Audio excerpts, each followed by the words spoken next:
What is up, everybody? We'll be starting here in just a minute. Had to get myself something to drink.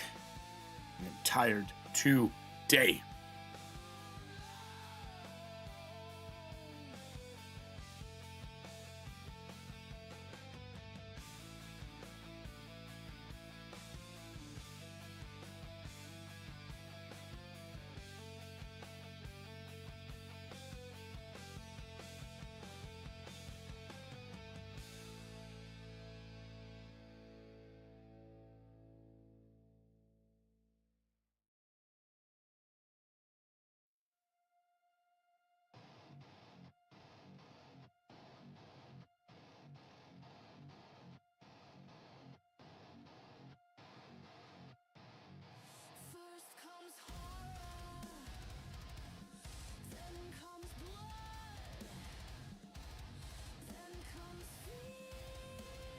How are we doing today? How are we doing?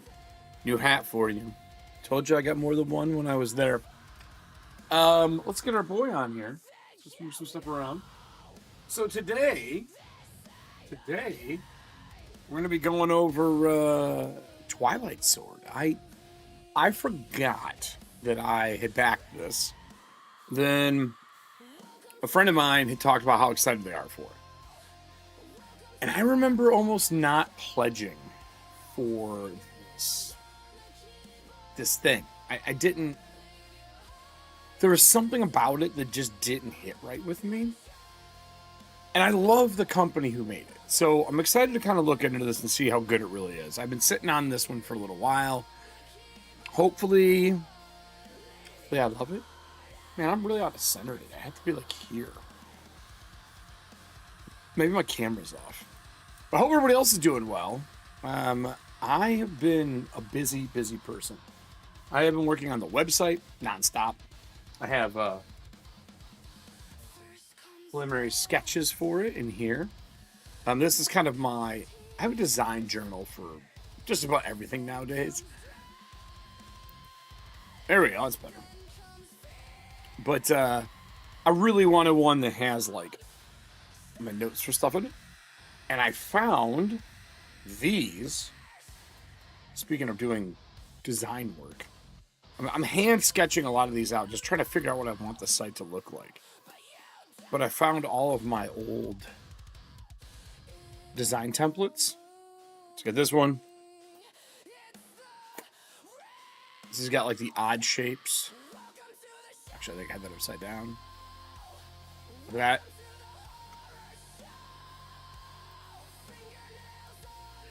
And then the big one. So I got all the communication pieces and tags. This one, I think, has measurement. Yeah, this one has measurement on it too, actually. At the bottom, you can see it. But my favorite is the iPhone layout, or the phone layout, which I use constantly as I was designing this, because using phones, it has all the perfect little like shapes for stuff. So I've done one layout sketch. I'm going to do two more. I'm still not 100% on what I'm going to do yet. The other thing I got, this finally came in the mail, is my new Quaco Lunar Moon. It's plastic. It's nothing special. And it's a screw top and a post. I was writing, and I thought because of the shape, it wouldn't roll off my table. I was wrong. It rolled off, dropped. But I caught it with my foot. And it still writes, so I'm not too worried. But twine alignment on it, you kind of see it. I feel like I shifted it on accident when I dropped it, right? So I've been trying to fix it, but it writes, so that's all I'm really worried about. I like it. I wanted something that was portable and small, that I can just carry with me for shit. So there's that. But yeah, other than that, man, it's been a pretty just white purple fucking ink all over myself. I can feel it. Hold on here. Let's do what every adult would do if you get something on your hand. Look at Kleenex. Wipe it off. So I'm excited to look at this. I don't think I'm gonna go over any news today. I was looking at it. There really isn't a ton for me to talk about. I do want to check and see. Can you still back this project? So I think, yeah. So for those who are interested, before it's over, you take us over to it.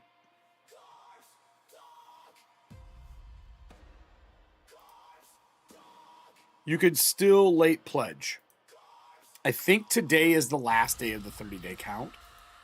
If you have not pledged for Black Ballad,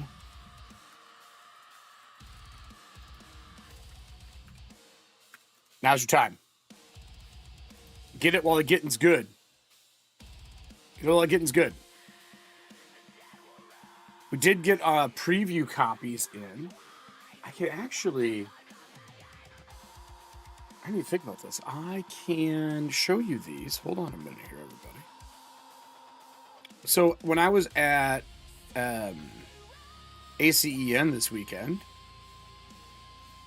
I got to see firsthand a couple different versions that we made.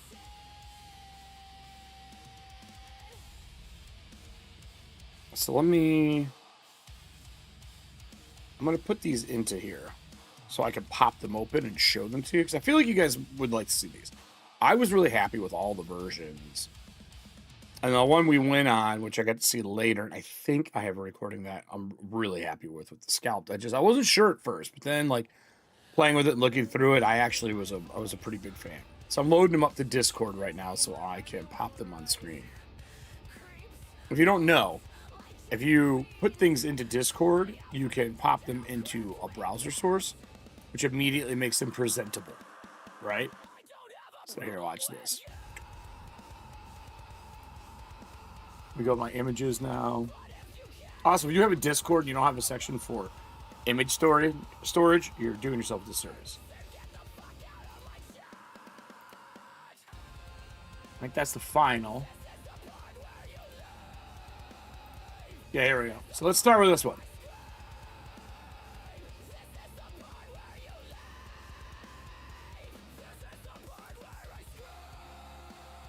Oh, you can't do it this way.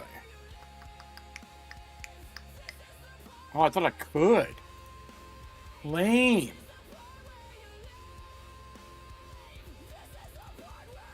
Well, hold on. Hold on.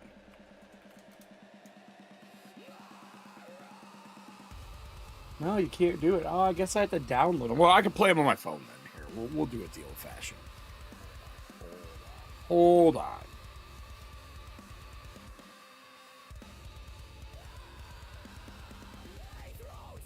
So we got them in. Really clean prints. Right? That was the hardback, which we did not go with. If you're, yeah, here it is. This is the hardback. I love the shiny silver foil. Let me back up a little bit. Right? I was having a hard time flipping the scalloped edges on this. So I was like, I can't get this to work right. But then after I played with it a little bit, it works great. But then the final version is this. Hold on here. This is the silver. Really clean. So this is what I think the final copy is going to look like. There's the scalloped edges with the silver front. Rick and Courtney are going to do some really good shots of it in video, and we'll be putting that out on Kickstarter here pretty soon. But I'm really happy how it turned out. It looks really, really good. Like, really, really good. Maybe I'll pull it up into something so we can look at it better. I'd have to download it and upload it into something else. On a weird note, for those who don't know, what we use to roll dice on this show and do all of our alerts and all that kind of stuff, our chat log, it's integrated into my OBS system. Stream Elements might be closing, which means I'm going to have to migrate so much stuff. I don't know how this is going to go. They are saying they're out of money. They have a free product. They made it free for everybody, but then they never added any charges for it. They were living off of people's sponsorships and their cut of the sponsorships. I don't know why they don't just put a monthly service fee. Like a fucking $3 monthly service fee for the millions of people they have would have saved their asses.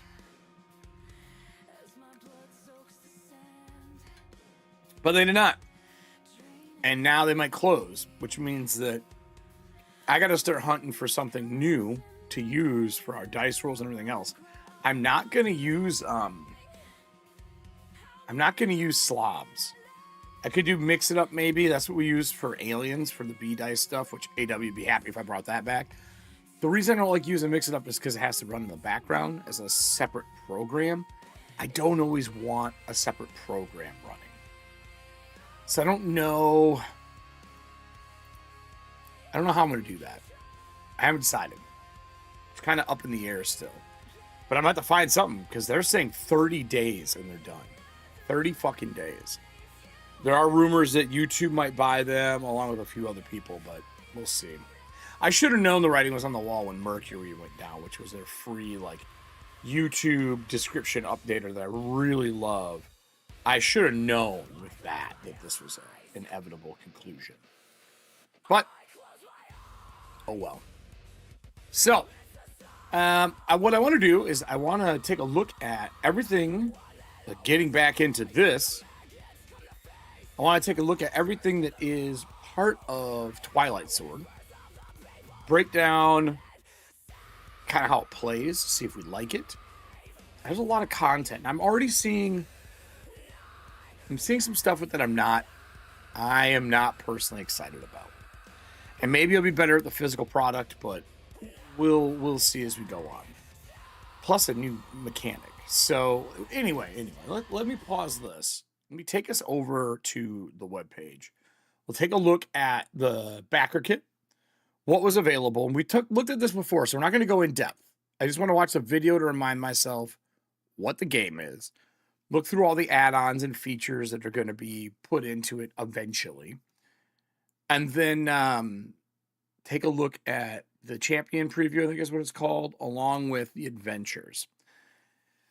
I am coming into this really neutral. So we'll see if that neutrality is true or not. I don't really know. All right, so this is Twilight Sword. Two Little Mice are the same people who do Outgunned, same people who did the superhero game we just looked at, I think 2 weeks ago. I love their work. This Kickstarter did really well. 1,708. I don't know what that is in the US. Let me look here because there's a Spain. USD. They did $815,725. Really solid Kickstarter. Really solid. So let's watch this, talk about what it is, and take a look. Do you remember? This used to be a beautiful land, and for 1,000 years we lived in peace and harmony. But as foretold, the scourge Vardus has returned with an army of monsters and filled the world with ruin and despair. Now, the fate of Radia rests with you. Wake up, champion.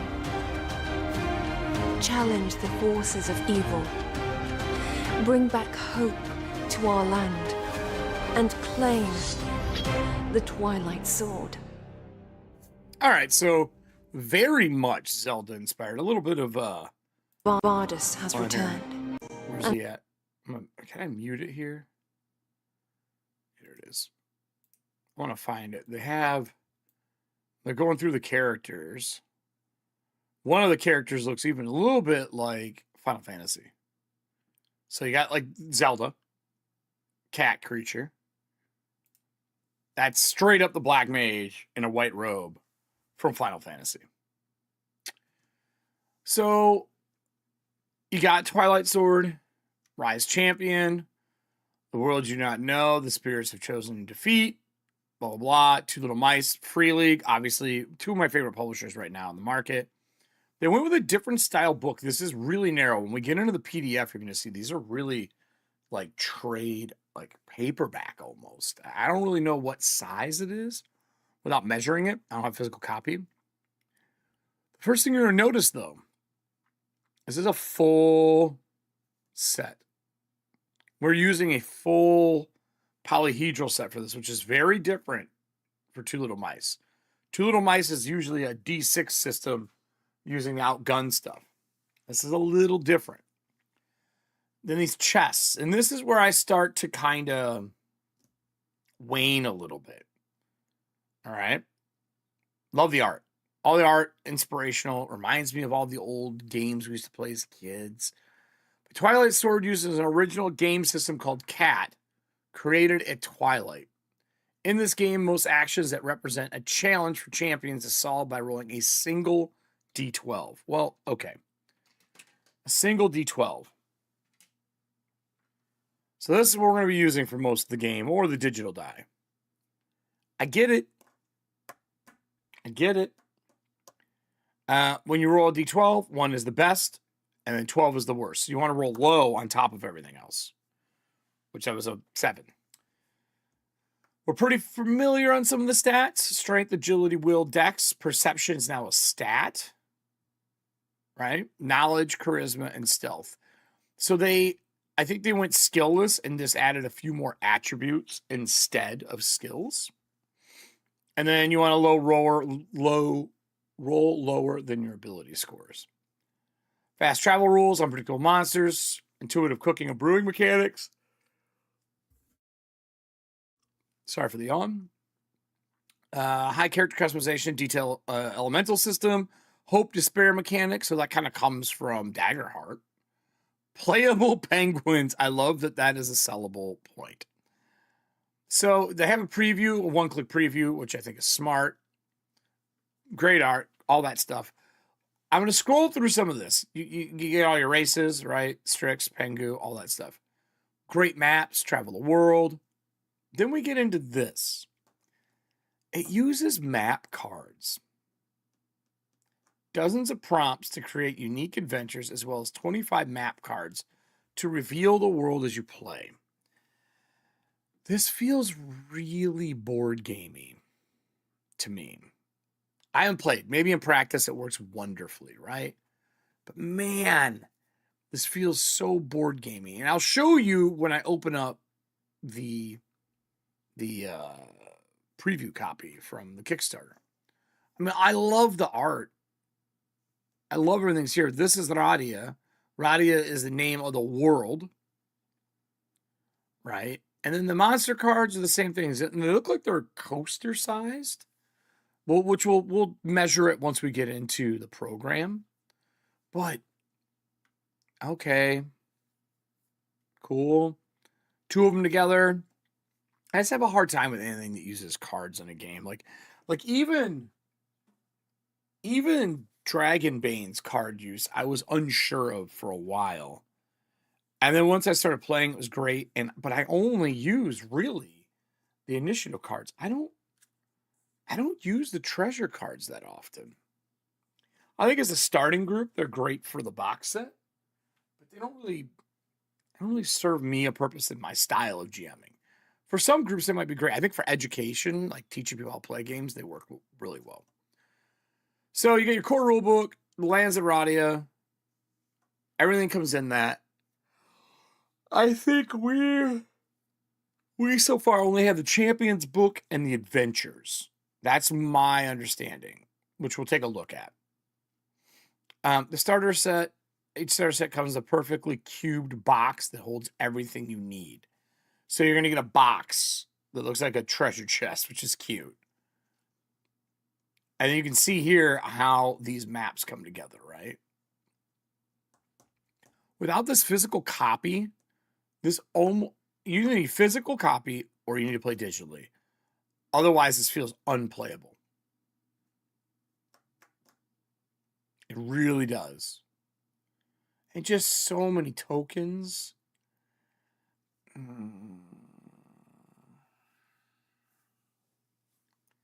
I remember why I was unsure about backing this. I backed it at 36 at a digital level. Because I was like, I don't know if I want all this physical stuff. It looks cool. Jamster's cool. Saturday morning cartoon. I love the thick blade stuff. Like, I like a lot of the art and stylings. I'm just unsure about everything else. So this is the full package. This was looking for the $160 one. So sword, world book, all the digitals, GM screen, 2 chests, all these trinkets and tokens, and that's the 160. The 135 is just the core rule book, right? And 85 is just the books and the PDFs. To get all the big stuff, like all their unlocks, the 160. Look at all this shit. Do they not unlock all these? Like Twilight Champions, $210. Oh, they're going to be on Alchemy. That's cool. That's what that symbol is. But like, these are the things that are still locked. They didn't unlock. There's just... That's cool.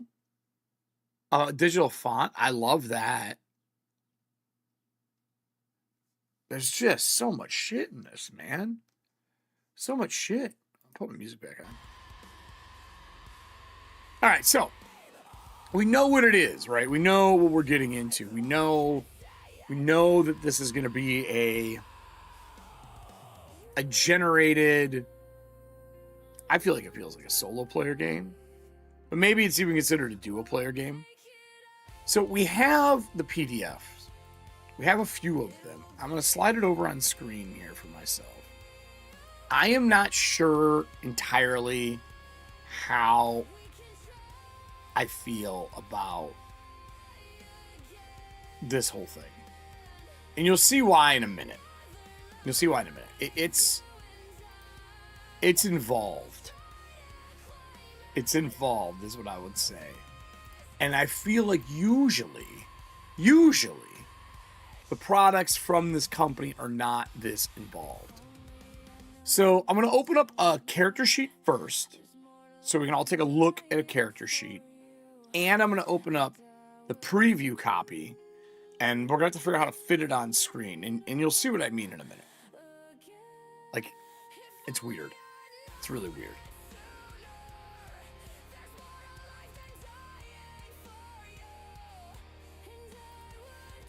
So here is the PDF. All right, let me get this up. So this is a character sheet. Notice that all the little blocks again, right? So it's the art, the stats, and you'll notice, we zoom in here. Health, I think this is armor. They said they're going to be form fill later. They just don't have them yet in this preview. You have all your stats. You got to roll under these, but then you have poison, stun, confusion, wound, fear, freeze, blind, silence, burn, KO. Those are the tokens you got to mark, right? You have your gear, longsword, versatile, inventory. It looks like you can carry 6 slots max, and then there's each one of the slots that are available here. You got padded armor. You scroll over, you got versatile. You can repeat a single failed ability roll. You can use this feat again after a rest or a short rest. Light Guardian, 2 blessings. You can wear light armor, you can wear light or medium armor and or a shield. And or light and a shield. So you could wear medium armor and a shield. Gotcha. Heal. Then you got roll your charisma based. Range is close. Duration is instant for healing. You or a close ally recover 2d8 wound or hearts. If you fail the roll, have the amount of restored. So you heal no matter what. Okay. So you make a charisma roll. Like I rolled an 8, or charisma's an 8. I wonder if it's equal or under. I would think on a 1 to 12 scale, it's going to be equal to or under. Throw a glowing spear made of light that deals 1d12 light damage, ignoring shield. All champions have -1 to attack rolls against the target in the spell for 1 round. So this is a sample of one of the characters, right? Fiora. She is a Way of the Light Huma. So let me pull up one of the other character sheets. I want to see some other things here.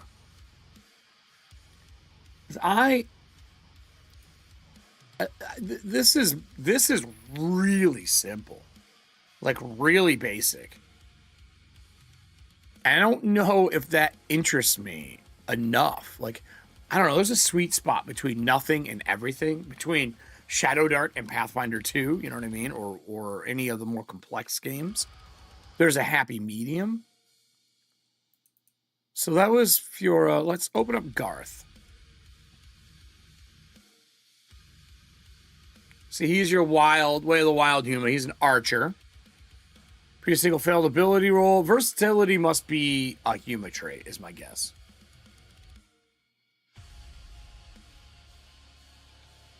They get double shot.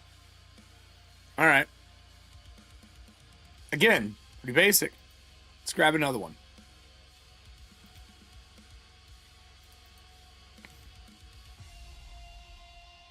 Let's grab another one. Here's your Pengu. I do love the art for them. Old staff, versatile arcane, stamina potion, single-use recovery, a lot of hit points. What is this? Is this their magic, I'm guessing? Curious to see what that is. I thought maybe it was armor. For someone this big, he only has a 12. You're right, sit down, too. Please, I'm gonna sit down.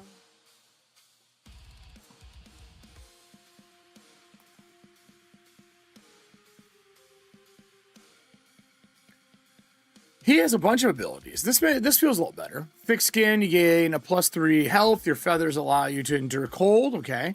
Arcane Blaster, 2 arcane spells. You reroll all ones on damage rolls and casting spells.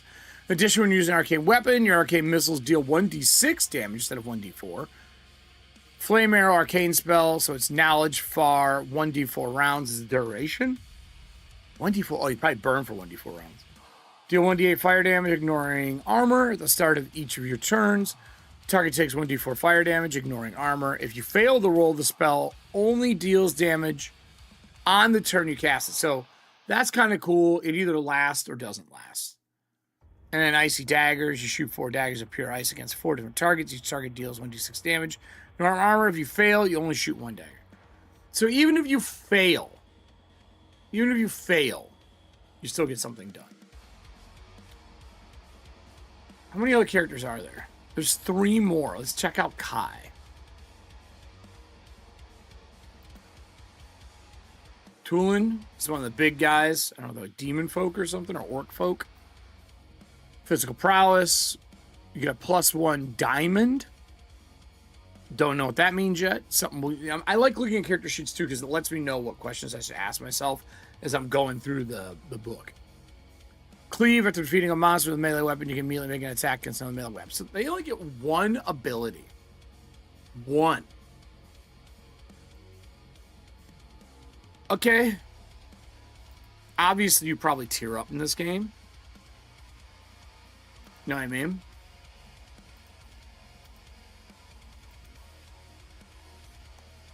Where is it at? Hold on here. There we go. Let's check out this one. Zdrafi. Caddy is the cat people. He gets cat foot night vision. Thanks to your cat-like reflexes. Gain +1 on rolls of dodge and attack. Inspiring songs. He's a bard. As an action, you can make a charisma roll to inspire your friend. On success, hand them a token, like a coin or a die. Whenever they fail a roll, they can spend the token or re-roll. To use this feat, you must have a musical instrument, must not be suffering silence. He's got a flute. All right. It's okay.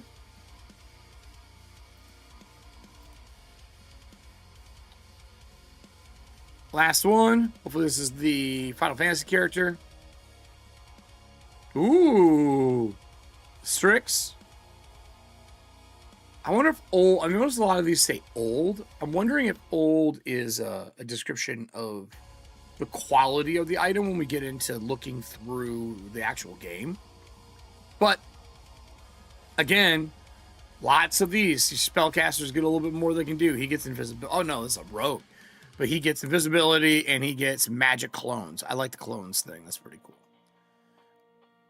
You become invisible. Creatures are unaware of you. And if a stealth roll is required, you gain advantage on the roll. So, okay, the game is using advantage again. Gain advantage on the roll. You stop being invisible if you attack, take damage, or fail a stealth roll. Create 2 copies of yourself that stay close to you and mimic your actions. When you're hit, roll a d6. Out of 3, you get a 3 or higher. A copy gets hit instead of you and is destroyed. There's only 1 copy left. Roll a d4. That works just like Mirror Image. So this is straight out of D&D. All right. These characters are really basic. Really, really basic. So here's what I'm saying. Let's see how I'm going to fit this on screen. Look at how tall and narrow these books are. Like, it is narrow. Super narrow. And if I scroll down, well, let's go to view here. Hold on. If I do single mode, I guess I could zoom in.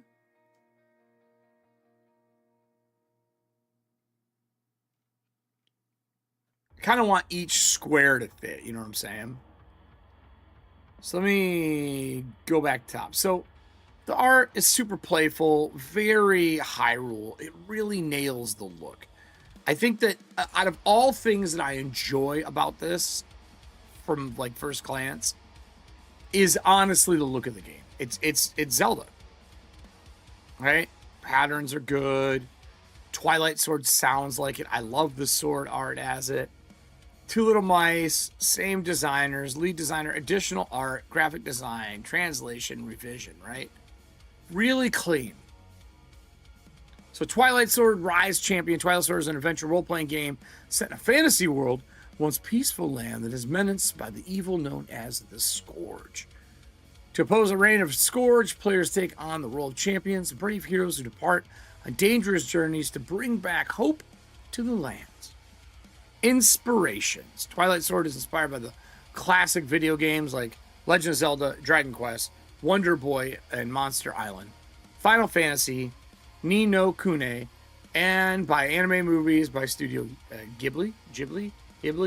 Who knows? Everybody corrects you when you say it. It doesn't matter.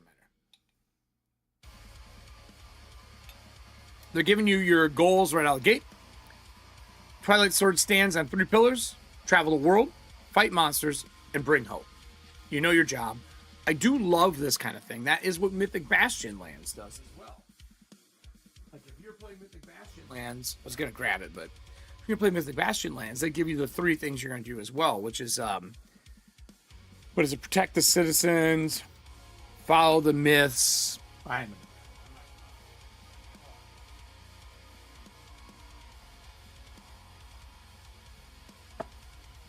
It is seek the myths, honor the seers, protect the realm.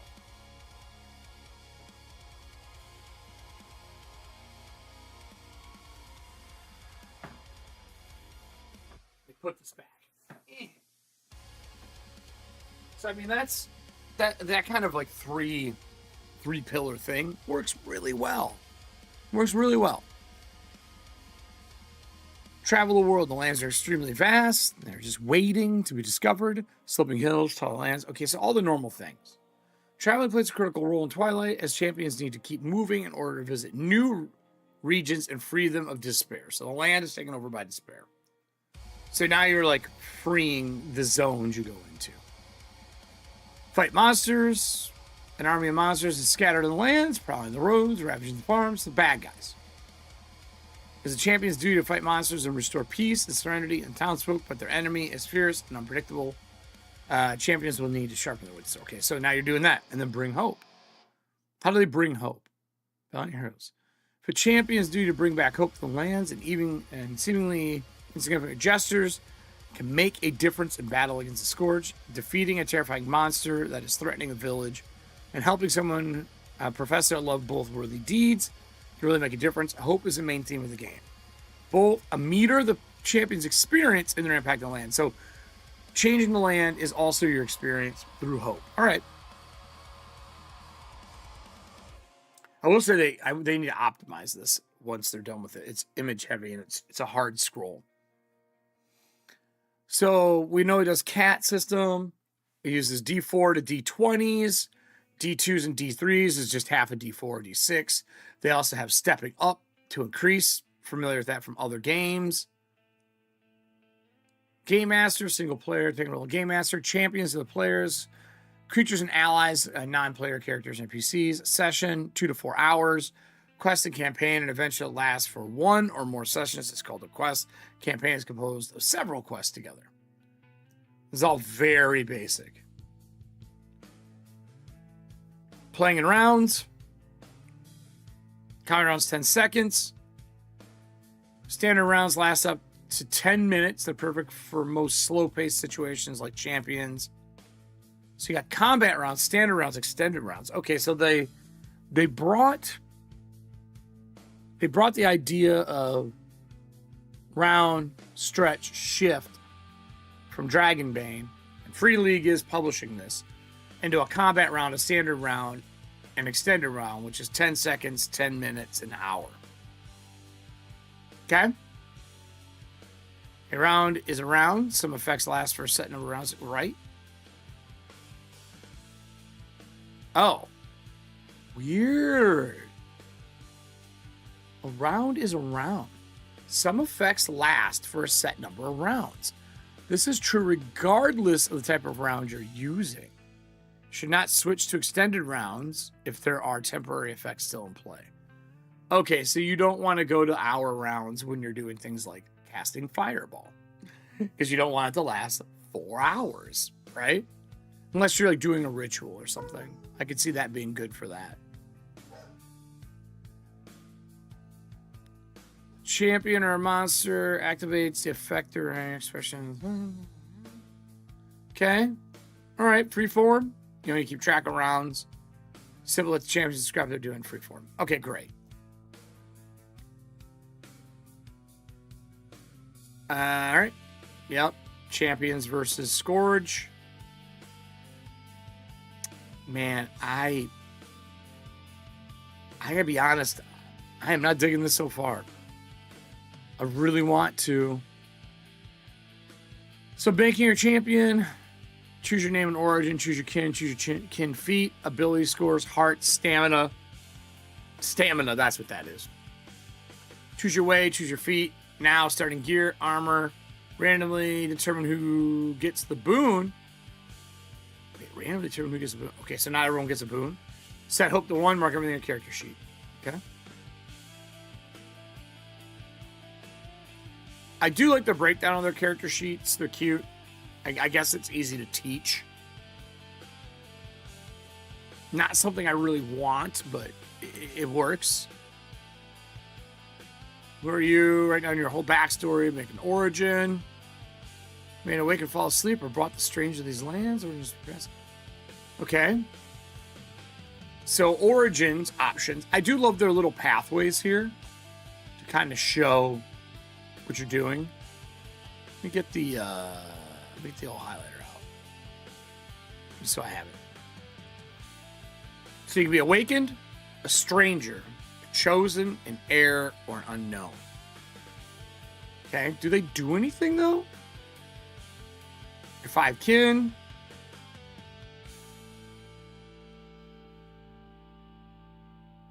Lands of Radia and other future supplements will find additional kin that will grant new kin feats and expand the lore of the world. Yeah, because there's going to be the whole other book. So human feat is versatility. So they're saying there's going to be other feats than just the ones you see here. Again, the art is just on point. I actually really like this background texture a lot. Can you get night vision? Okay. Pengu get the feet that gives them extra hit points and endure cold from their size. Cool. I love when art has to put something across the chest of female characters. Because, like, well, we gotta identify these anthropomorphic animals as something. 2 arcane spells your choice, so they just get innate magic. And they get night vision. This is what I would play, hands down. Ooh, are the women taller? Is that just fact?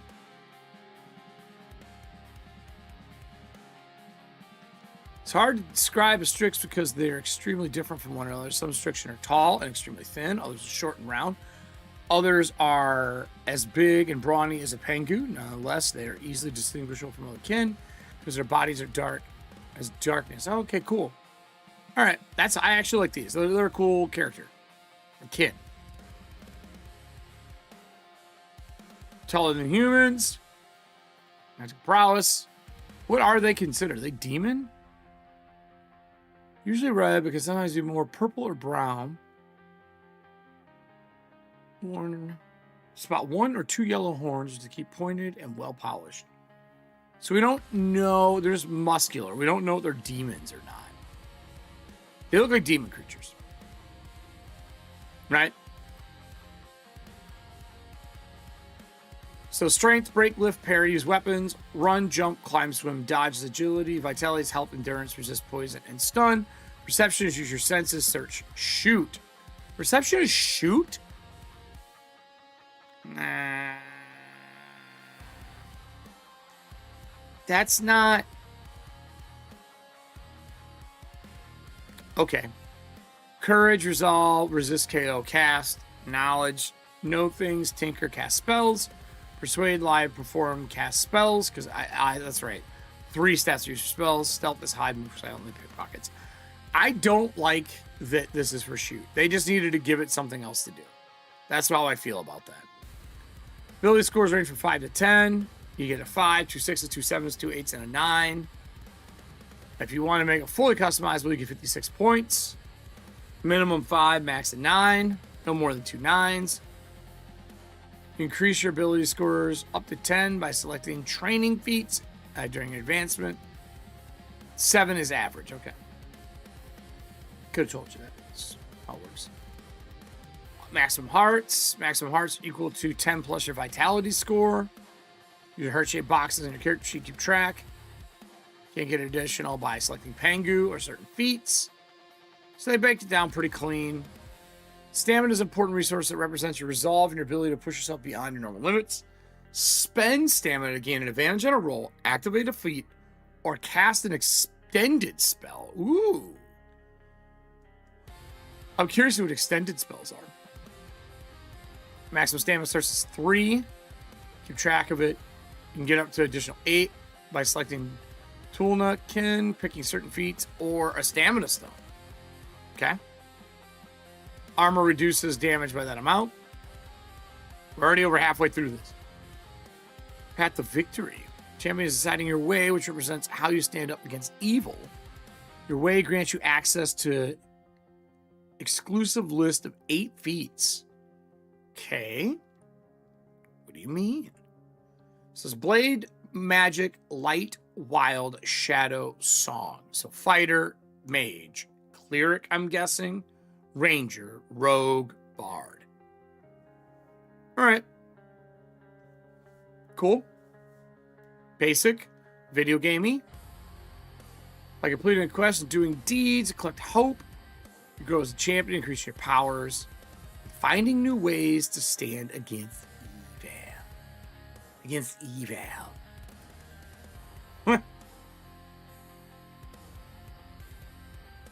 That's funny.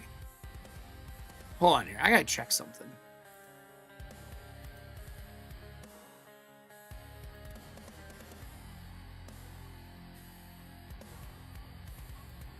I want to see something here.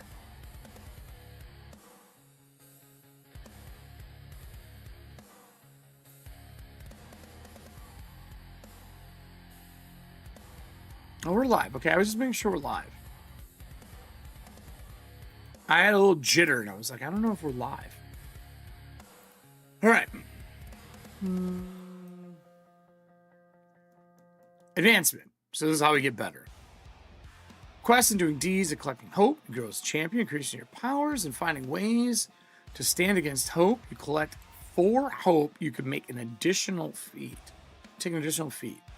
Okay, so like every time you do 4 good things or deeds, you can get a feat or an advancement. You can make another advancement every time hope rises by 4. So 4, 8, 12, 16, 20, and so on. There is no limit to the amount of advancements you can take. A new way.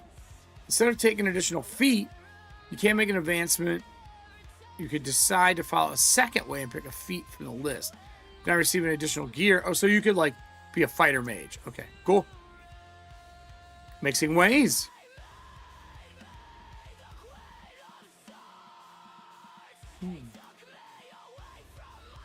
All right. So champions who follow the way of Magic Blade now know how to mix might with magic. That's cool because there's no armor limitations or anything like that. All right. I like it. Again, fucking fantastic art. Just wonderful art. Way of the Blade.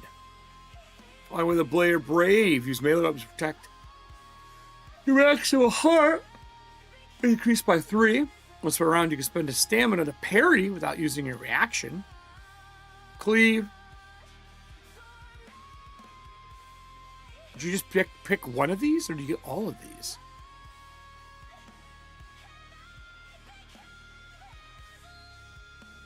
I think you pick one of these.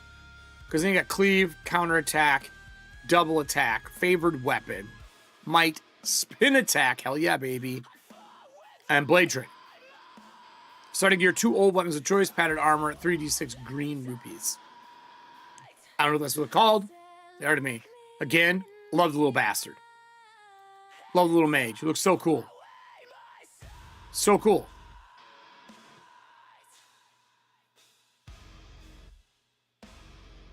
Learn 2 arcane spells. Reroll all 1s on damage.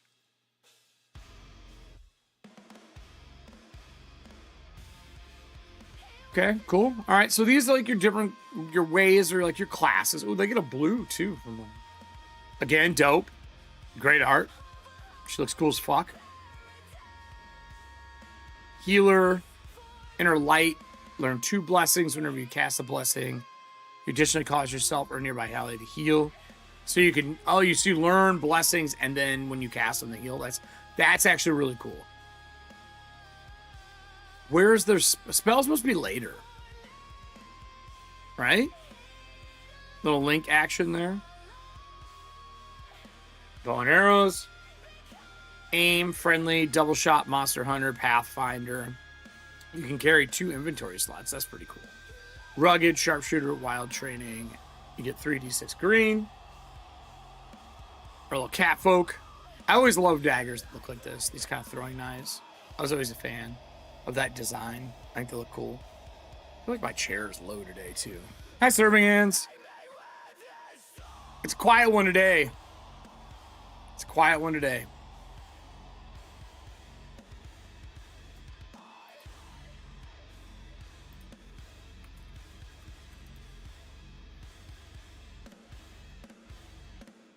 Definitely a studio day.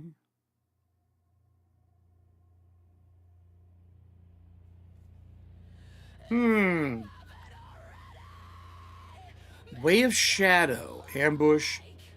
Acrobat, ambush, backstab, cunning, dual wield, rolling, thief, shadow. Okay. I don't know if I'm ever going to run this. I'm so sad to say that.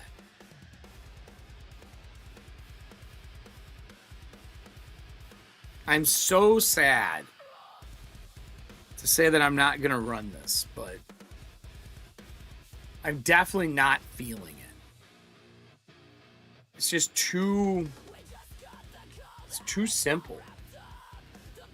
I don't know, something's missing for me. Like something I would want in a game just not carrying it. It doesn't. Something's missing. You know what I'm saying? Something's missing.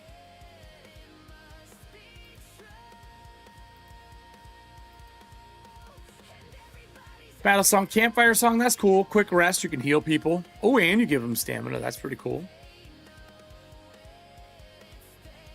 Dancer, inspire song, sword play, silver tongue.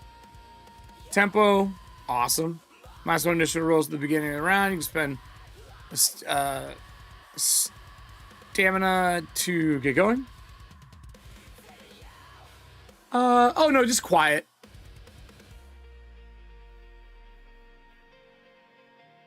Getting home from your appointment. Oh. That's right. Boon. Use it wisely. So these are boons.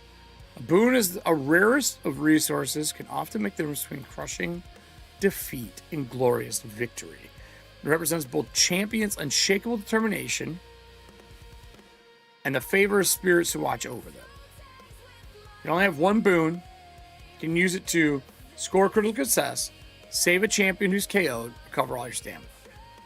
When you use your boon, you become the protagonist of an epic scene that highlights your valor and resolve. Perhaps you feel new energy flowing through your body, blah, blah, blah, blah. Is there anything permanent? So you take your time to describe the boon, thoroughly enjoy the moment. Only once. Each champion can only use one boon per session, even if they gain another during the session. Boons are extremely rare and should only be used as a last resource. There's no telling when or if they're going to get another one. Oh, okay.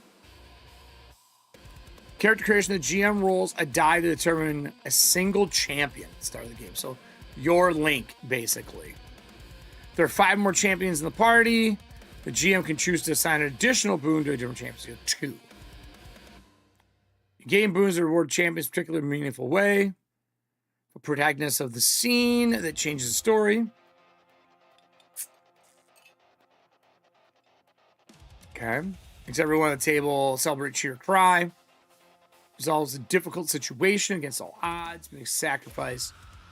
You're going to be extraordinary. Okay. All right. Well, whatever. Got it. Changes have risen. What was the value of So hope is a hope is your experience. That's right. Gaining hope is set to 1.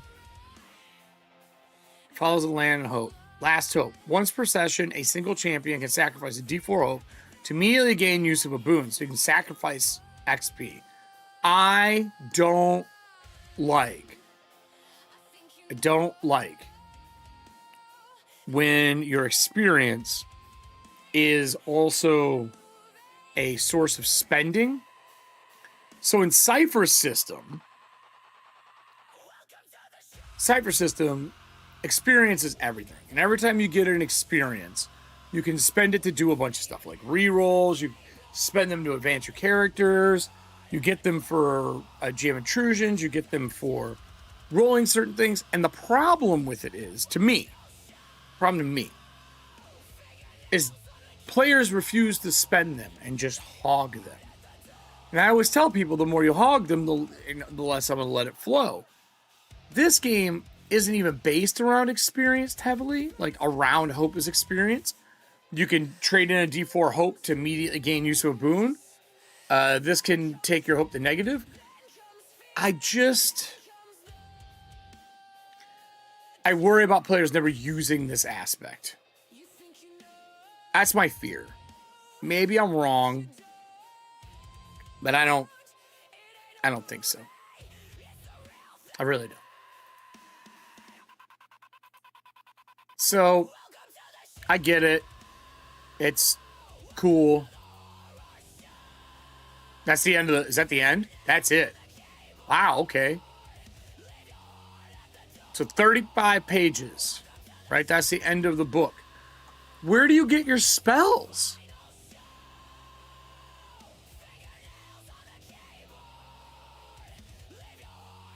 No, I don't think they'll use it at all, Star Trek. Players hoard.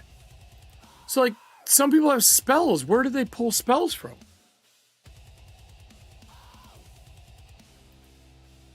Is there spell cards?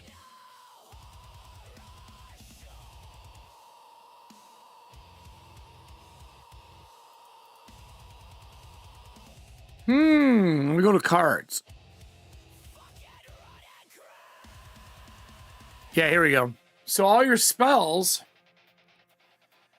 this is where I get into some of the problems. Like, that book is 35 pages, very easy to understand. I could run this game right now. Right? We can make characters and run this game right now. That part is awesome.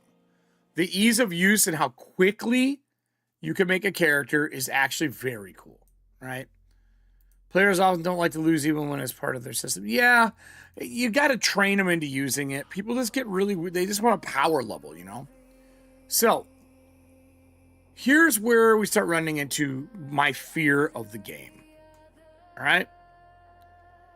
Fiora's feats. These are her feats for this character. And I'm assuming there'll be actual spells and stuff as you go through. These are Kai's feats, right? And if we zoom out, I just scroll quickly here. I know it's a little small. These are each of the pre-gen characters' feats on these double-sided cards that you can hand out to make it easier for people to understand what their abilities are. Right? Pretty simple. Pretty simple. When Hope reaches 4, Raffi unlocks a new feat, Battle Song, and they're just teaching you the game. Thick Skin, Arcane Blaster, they're teaching you how to play it. Oh, it is a Zelda game. Starter. You must not have been here for the start. The whole concept of this is it is inspired by Zelda, Final Fantasy, and like those kind of games. Yeah, 100%. It is inspired by that. So, Ivar's Advancement, prepared spells, status effects. I was curious on what these are. Poison, beginning of your turn. If you're poisoned, make a vitality roll. If you fail, take a d4. Stun at the beginning of your turn, make a vitality roll. If you fail, you're paralyzed, skip your turn. Confusion, you have disadvantage on knowledge and strength. Or no, STE. What is STE? Stealth. Stealth. Wound, you have disadvantage on strength and agility. Fear on will and charisma. Freeze, you can't take reactions, you need dash. Blind, you have disadvantage on perception. Silence, can't speak. Burn, you take 1 damage. KO, you can't walk out by yourself. What we haven't been taught is how to play the game. Right? So you got like Fireball, Flame Arrow. These are the different spells you can take. Ice Daggers, Invisibility, Magic Clone. I'm assuming these are all going to get their own art. Again, it's a preview copy. Heal, Light Spear, Magic Shield. Right? Okay, so that's our spell cards. And then they give you item cards. So yet again, you have another deck of cards like you're playing a board game. Now, if you love board games, it's probably great. Like Old Sword. I'm going to zoom out more. I think the boxes are inventory slots up here, like how many slots they take. So old spear, old sword, old short sword, right? Like, you just get this stuff. Now, if we scroll down,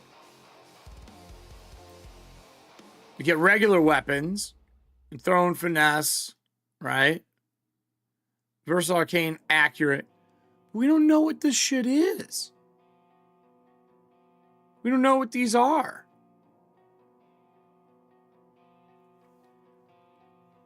And I downloaded... Let me check Backer Kit here. I thought I downloaded the latest one. I'm going to check surveys.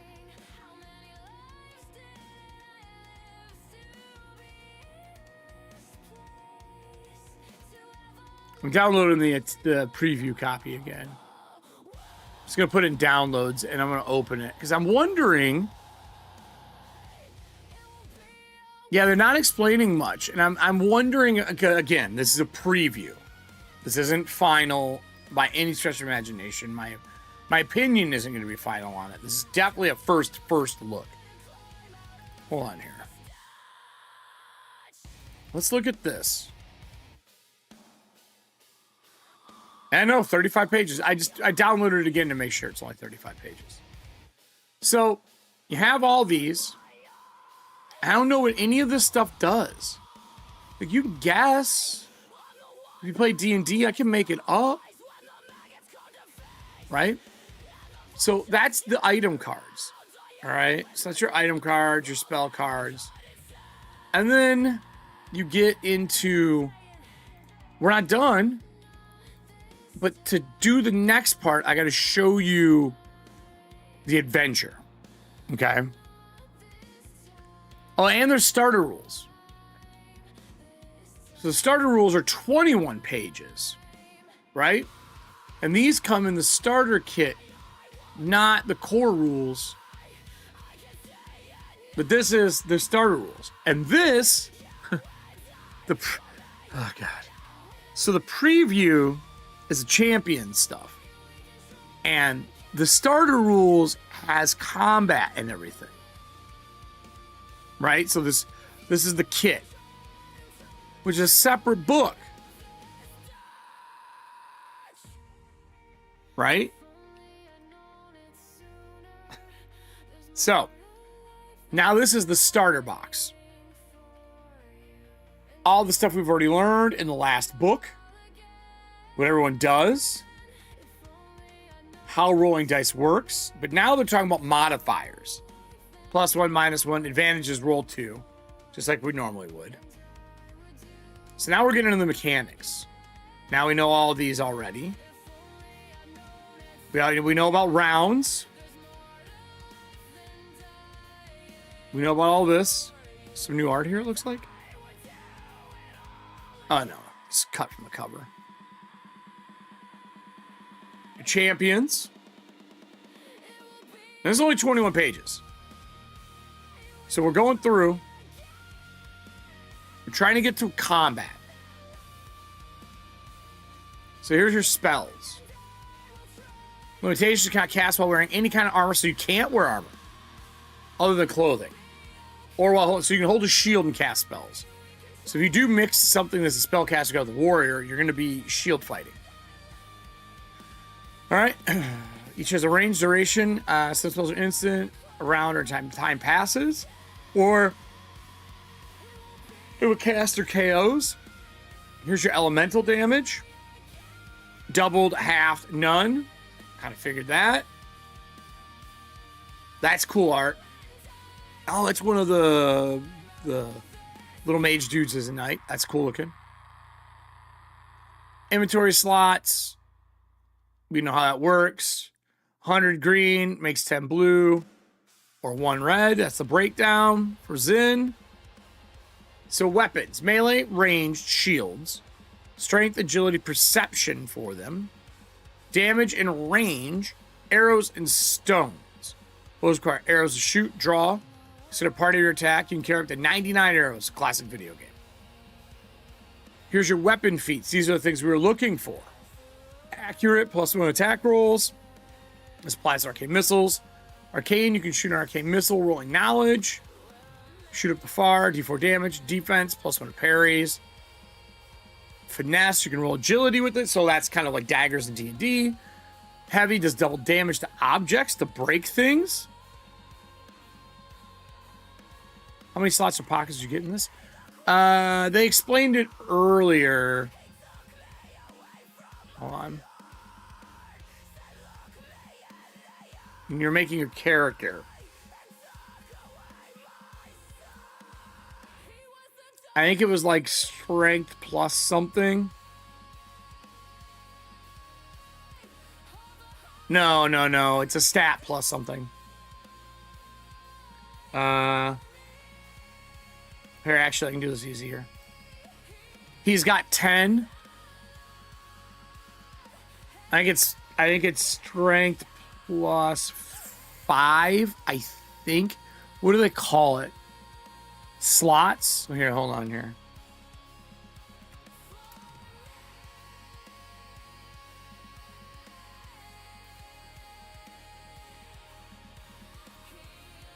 Let's find it.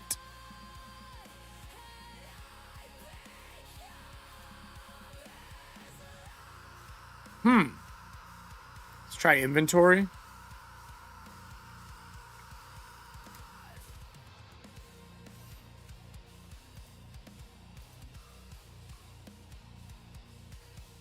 Well, maybe it doesn't.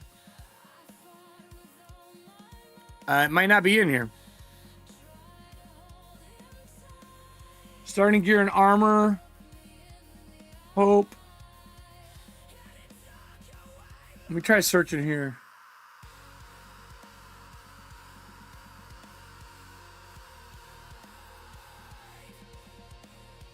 You zoom this out.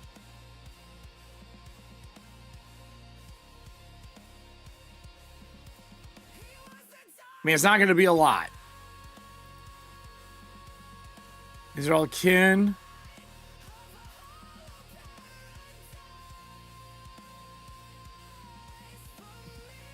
It's not here. It's got to be in this section. Heart, stamina, maximum stamina, armor. Maybe it's stamina plus.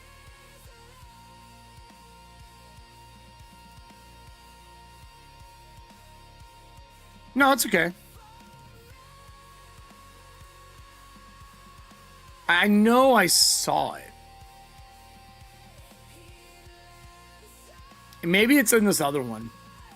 Maybe we'll get to it in here. But I'm guessing it's not a lot. It's preview copy. I'm guessing it's in here somewhere. Otherwise, I can reverse engineer it by looking at the characters. Combat rounds. Actually, hold on. I actually do know. Hold on. Champion sheets. I want someone who doesn't get a bonus to it. Okay. All right. Her max is 16. Her strength is 8. 9, 10, 11, 12, 13, 14, 15, 16. Does she have a backpack? She's not. It's preview copy, Serving Hands. It's not finished yet. I don't expect hyperlinks. This is still early preview. So his strength is 5. Plus 5 would be 10 for him. But her strength is 8, and she's got a 16. So it's got to be 2 stats together, is my guess. Well, let's see what comes up. D12. When the fight starts, each champion of monster rolls D12. I hate that we're tracking initiative. If multiple champions roll the same result, champions decide who goes first. One of the monsters roll the same result. GM decides who goes first. Okay, great. Surprise. Unprepared. Advantage on your initiative roll. Oh, wow. Okay. On your initiative roll. That's kind of cool. Sneak attack before he begins. You can stealth roll. Monster unaware. Ignores armor. Can't be dodged or parry. Knock prone. You have disadvantage on rolls. Close, near, far, too far. Did it in feet. You need a dash. You use your movement to go near. You need to reach far. Use a dash. Climbing and swimming. Darkness. Okay. So activate feet. Attack. Activate feet. Spell. Dash. Defense. Help. Interaction. Push. Wait. All right. Cool art again. None of the art is bad.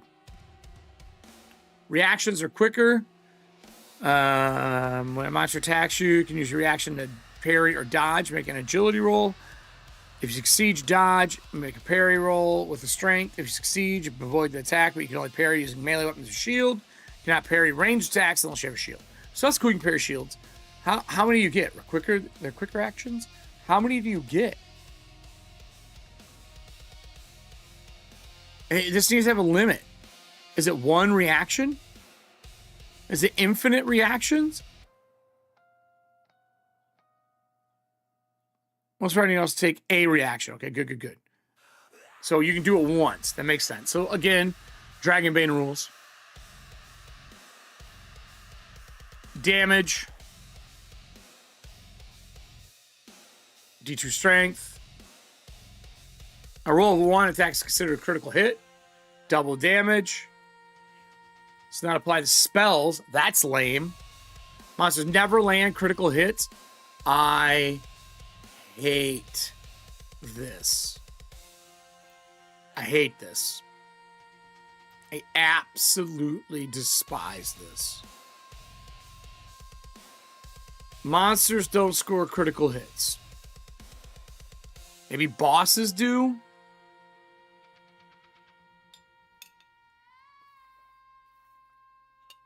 If you go to 0, you take a wound. You must make a will roll. If you fail, you're defeated. Suffer KO. Let's repeat this roll every time you suffer damage. Once the amount of negative hearts is greater than your will score, you're automatically defeated and suffer the KO status effect, unless someone uses a boon to save you. Monsters are heartless creatures made of pure evil. Each has its own monster card and features the information you need to fight: stats, threats, actions, feats. Some monsters can take multiple turns every round. That's probably why they don't crit. This here is probably why they don't crit. You know what I mean?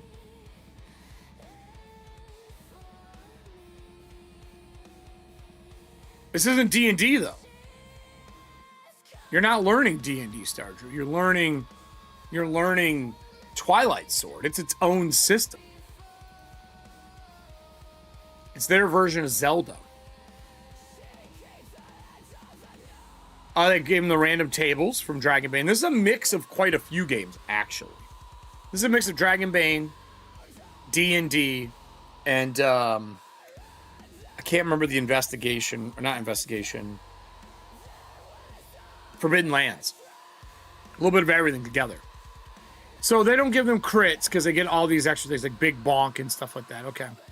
I get it. Game rolls D4 or D6 and randomly choose the action. I like the random actions. I think this would be a fun solo game. You know what I mean? Spend 1, activate. It's got Daggerheart in here too. Well, Daggerheart in here. Special action. Reds are devastating attacks that cannot be parried. Blues, actions are extremely fast and precise and cannot be dodged. Red, no block. Blue, no dodge. Clean. Always attacks a random champion within range. And multiple champions are the range. Roll randomly to determine target. This is too much like random rolling to figure out what the monster's doing. I would rather have the card have an AI to it where it's telling you.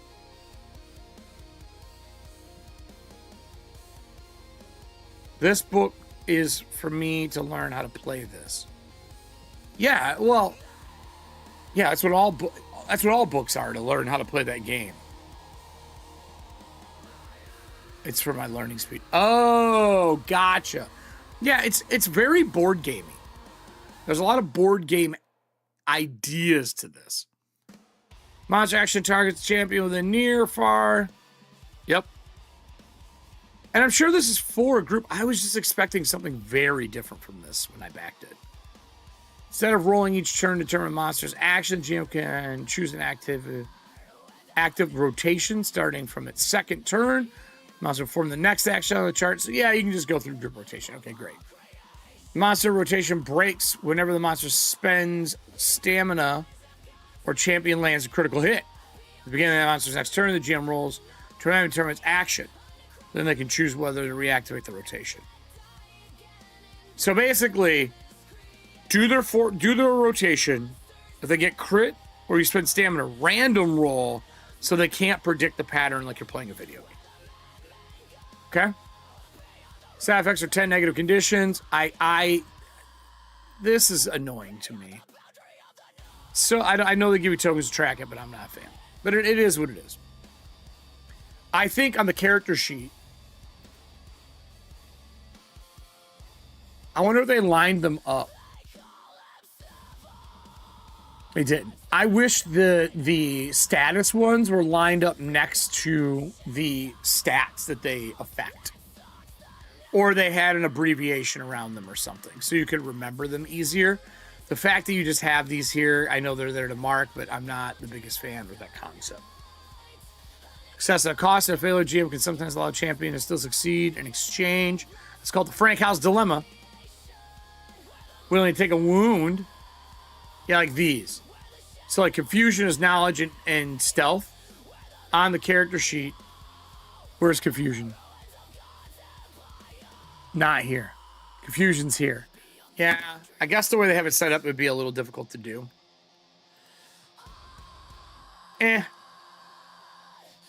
Rest, you deserve it. Once per day, you can rest to recover all your hearts and stamina, recharge all your spells, remove one status effect. If you KO, you must choose to remove this status. Yeah, badge just a stat or labels next to the icons or something. It's just a different way to identify it. I think down the border could have worked pretty well. I don't know. Lines to them. Once between rest, as long as you're not KO'd or exposed to direct danger, you can take a short rest to recover a D12 and a 1. Alternatively, you can choose to recover 2 D12 or 2 status and remove 1 status effect. Or remove 1 status effect. Now, when you take a short rest, you can also recharge. Okay, great. Drinking time. And that's the end. Right? So now we have starter rules and we have your champion build rules, right? Right? That's the things you have. And then you have a shit ton of cards. And then we're not done. And I do think you do get a lot with this. I will say that. And then you have your trial. Right? So now, a lot of reused art. This, you can see scrolls better. I guess not. Thought it was a little more polished, but it isn't. So this is 20 pages, and it's a sample of how you run an adventure for Twilight Sword. Called a trial. And there's 3 parts to this trial. 3. We're not going to go through them all. But I want you to see now how the game runs. So Twilight Trials campaign in a nutshell. Twilight Trials are an introductory campaign designed for a GM and up to 6 champions. This booklet contains everything you need to know about the story of the campaign. If you're not a GM, stop reading. The story begins with the champions awakening on a mysterious flying island with no memories of their past other than their names. On this island, champions meet, I think it's Usul, a strange Huma, who soon turns out to be an ancient guardian of the Sun Temple in order to leave the Twilight Isles, right? Anyway, first trial, second trial, third trial, Sungate. Hooked on Twilight Sword worked for me. So you got this. What I want to showcase is this is the island you're on. Very Zelda. Like, gorgeous top-down map. I love the stylings for it. I love how bright it is. I like the isometric value to it. It's really cool. But you have to have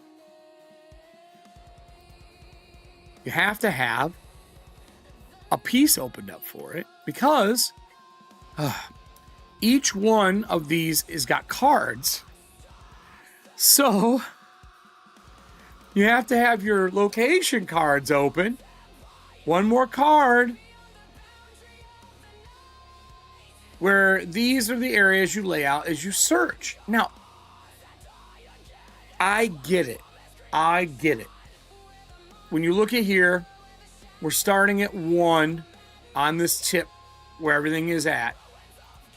And then this is 1. And this is what you set down for your players to search. I get it. What size is this?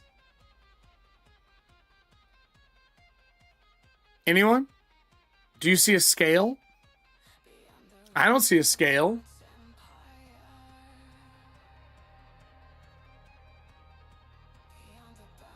I I don't see the scale. How do I know the distance? Right? Right? Where? So, I don't know where to go. Yeah, 1 million feet. And here it says what each area is. Start by putting the B2 on the table and add B1 to the champion's reach, the Sun Temple. Reveal A1 when the champions start the second trial, A2 when they start the third. So, yeah, they use feet. They use feet. Where do you see square meters? Did you see square meters somewhere? Everything's measured in feet in this game. Starting by B2. So you would have to go find which one's B2. So they start here? No. Which one's B2? Start by putting B2 on the table and only have B1 when the champions reach the Sun Temple.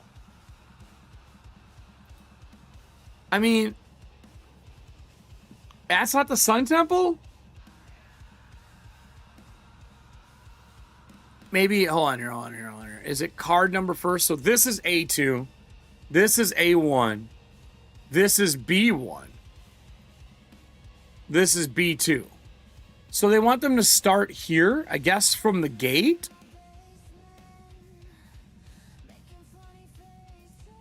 Right? Is it from the gate? Is that what we're doing?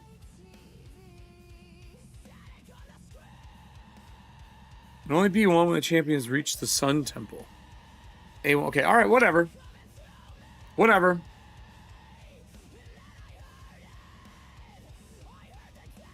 So light in the darkness, hope is the valley represents, blah, blah, rising hope, champions complete the first trial, hope rises to 2.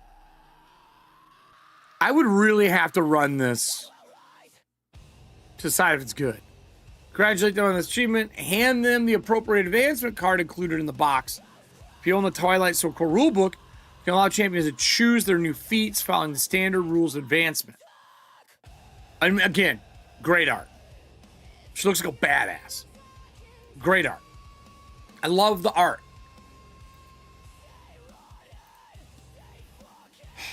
So, inside the box, you'll find 6 character sheets. First boon at the beginning of the thing. Roll die randomly. We already know that. Yeah, well, no, it's not that big.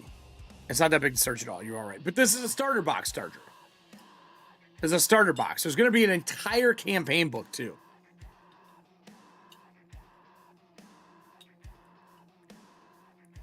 Fragments of the past. Champions have memories of the past. Names, we don't know if they fell asleep. Great people, kind hearts. If you like characters with a bit more depth, you can encourage champions to share the memory. During the course of the campaign, you can let them unlock new memories. Something meaningful happens and they score a critical success or failure. Just quick flashes of their previous lives that now feel both familiar and distant. Now remember who they are before they leave Twilight Island. Will they? Oh, or is your journey just beginning? Choice is yours. Okay, cool. Never used Tom's guides. I mean, kinda. I would like to know the distance. First trial divided into 4 scenes. The Awakening, the Hedge, the Sun Temple, the end of the first trial. See, they're showing this. This has got to be where they start. I'm sorry.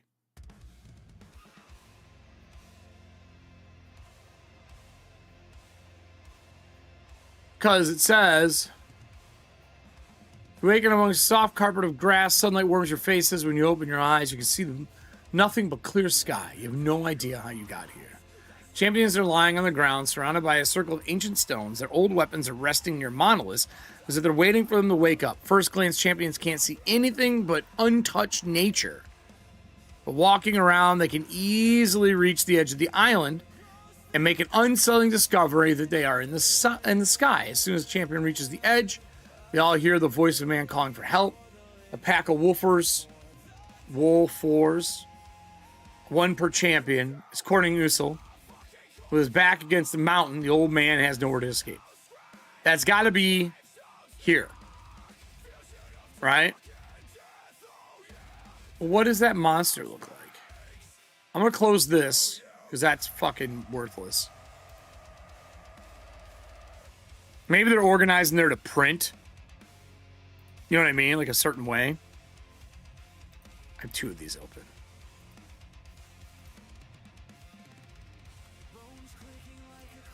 All right, so let me get the monster cards. I want to see what the monster looks like. There's a Woofle. It's got to be it. Wolf 4. They have... they go once. They have 6 health, no armor, no stress to blow.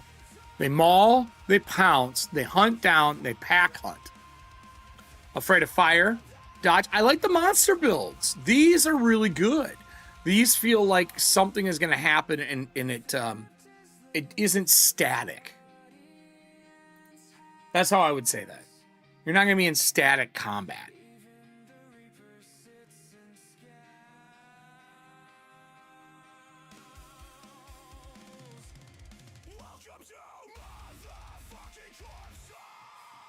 All right.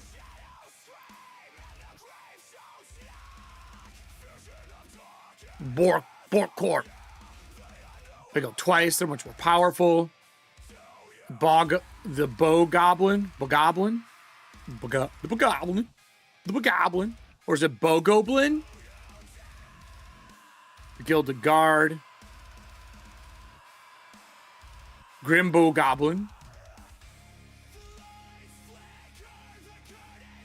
The Glaciator. Frostbane. Oh, he's 2 cards. He's a 2-stacker. Look at that. Cool. Oh, because he's big. You got the upper body, Frostbane, and you got the legs to attack. That's actually really cool. I really like that. This is the highlight from the show right now. So that means that when you're fighting him, he gets 3 attacks: Fist, Frost Scream, Giant Snowball, 4 Glacial Grip, Furious Blizzard, Snowstorm envelops a PCs from far. They must pass a Vitality roll and take a D6 damage.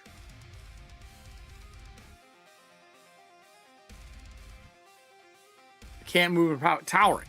Frostbane stands at a height of near. It cannot be targeted by melee attacks. When parry rolls against it have disadvantage. Frostbane and its legs cannot be knocked prone. So you'd have to climb him to hit him in melee, right? Or you fight his legs. When Frostbane legs are defeated, Frostbane kneels, permanently losing the towering feat. That's a really fun design. Water Scale Lizalisk.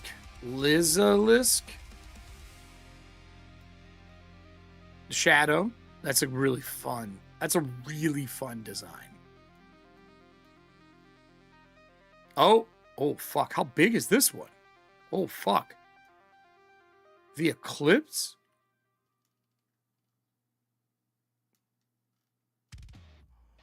Dude, he's 4 cards as a boss.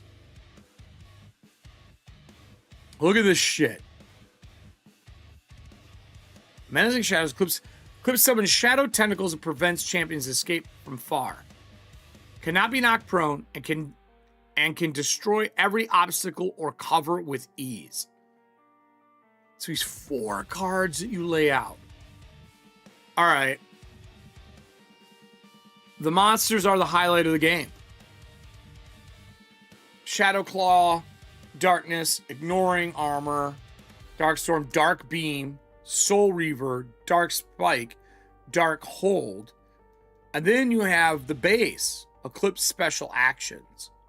Ruin, Maelstrom, Pitch Black, Black Vortex, New Spawn, and Vendetta. And then he has Dark Spawn.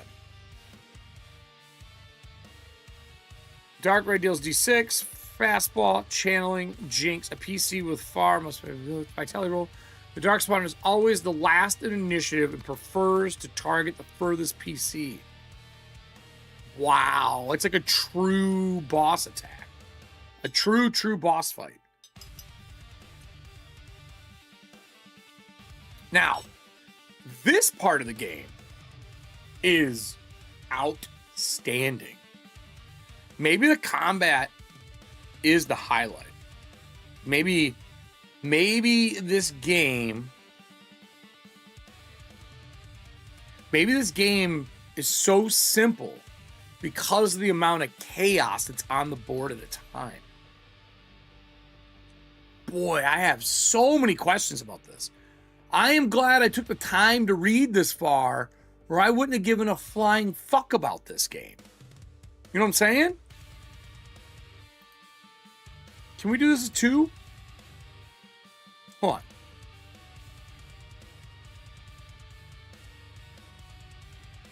Yeah, I wouldn't have cared. Wouldn't give a fuck. But this is sweet. This is really cool. All right, back to the trial.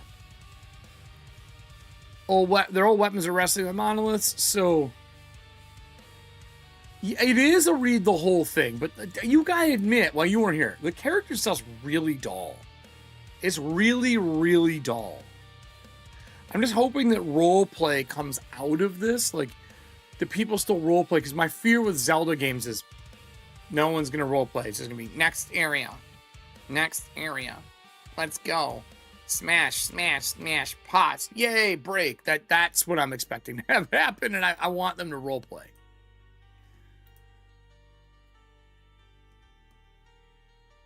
Even though read the whole thing is definitely a part. If anyone's in our Discord and you don't know this, right? You don't know this.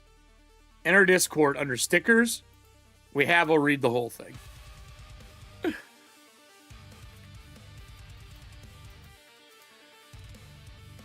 It's a full-on thing that Todd made. One save, so fight, take the level 4 card from the box, begin the fight. Follow the rules of starter rules. Take these paltry, I would have dealt with them much faster when I was young. Save at last, one save, old Huma introduced himself as Uso. James are flying an island called Twilight Island. Uso is wounded. Okay. The hedge. Okay. This is Usul. Hi, Usul. Good old beard on that man. Great. So now you're going to the hedge. I want to see something here.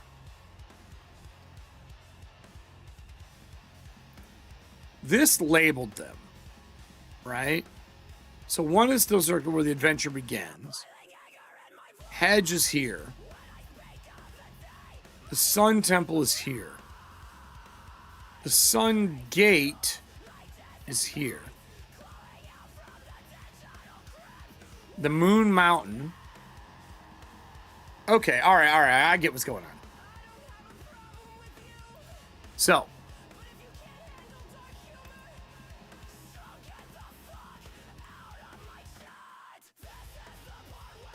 Usually, okay, we already read this.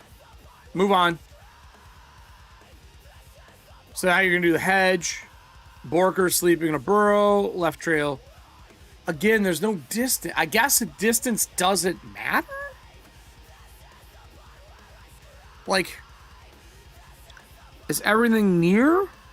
Is it all far? What is it? What is it? I haven't found distance anyway. I would just make one up at the beginning and tell everybody what it is. Like, from one end of the card to the other end of the card is like extra far, or whatever the fuck you want to say. You know, burrow, fight more Borkers. Blade opens up. Secret doors. Doo-doo-doo-doo. Gotta make the noise, right? Gotta make the Zelda noise. Hold on here.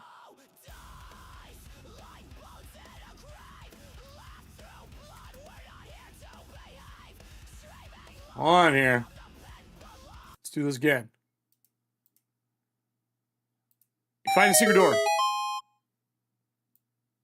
Ready? There we go. Found our secret door.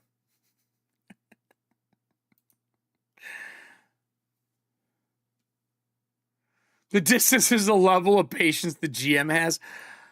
I just wish they would just say a card is X. Or gave me a scale to measure. Pond.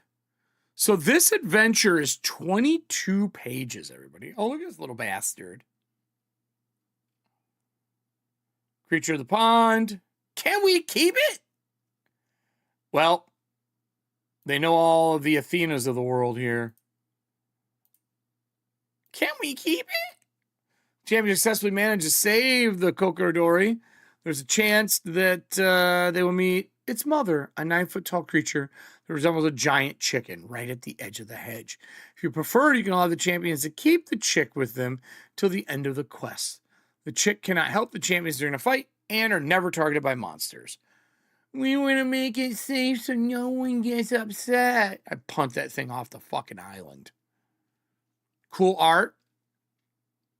The Sun Temple.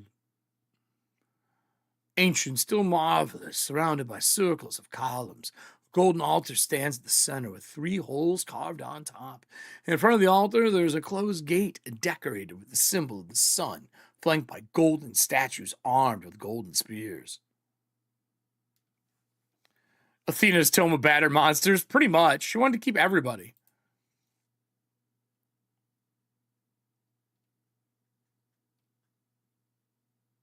Huh. Huh. Cool. End of the first trial. Good deeds, Sun Key. The next trial. So they get to here and they go to the next area and then they do the Sun Gate, which is the final quest, right? Farewell to Usul, all that kind of stuff. Opening the Sun Gate, you step through. And then after you step through the Shadow of Twilight, 2 gigantic claws made of pure darkness rise to the bottom of the island, cling to the sides of the Sun Gate, right?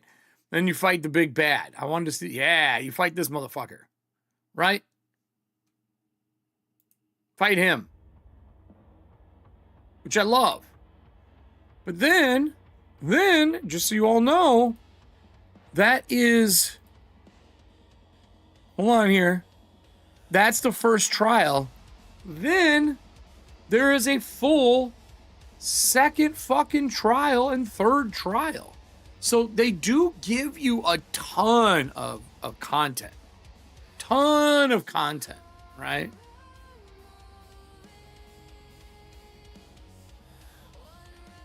See, what I don't get is you bid goodbye to them, but you're not done. So now you're going to go do the other parts of the trial. Really cool setup. Really cool setup. I don't know. Do I review this yet? Do I record a quick overview of what I think of this system, like out of the gate? I don't know if I wait till this is completed?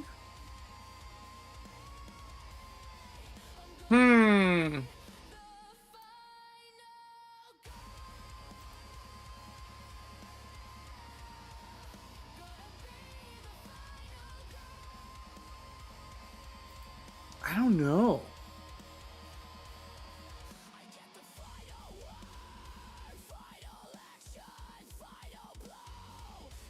Huh.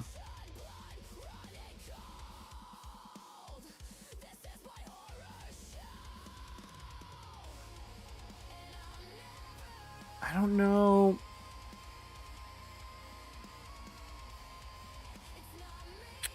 I don't know what I would do for that.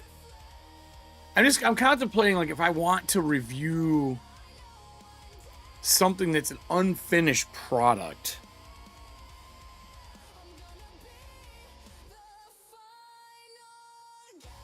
Okay, I know what I'm going to do.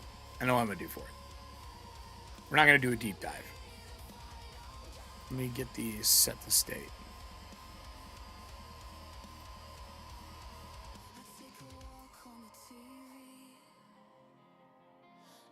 I'm setting up everything. No, I'm going to do it.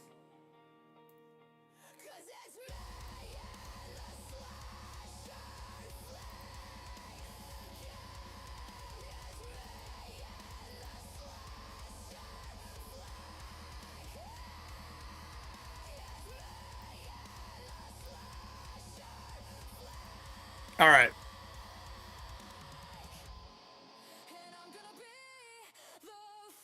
Let me set up.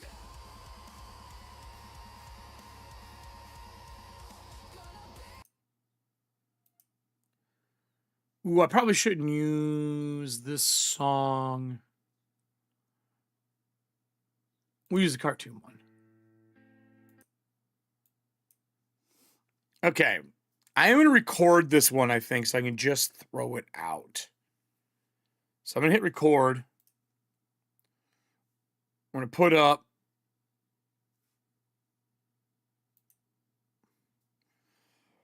We're going to put up a show ad. Start the music.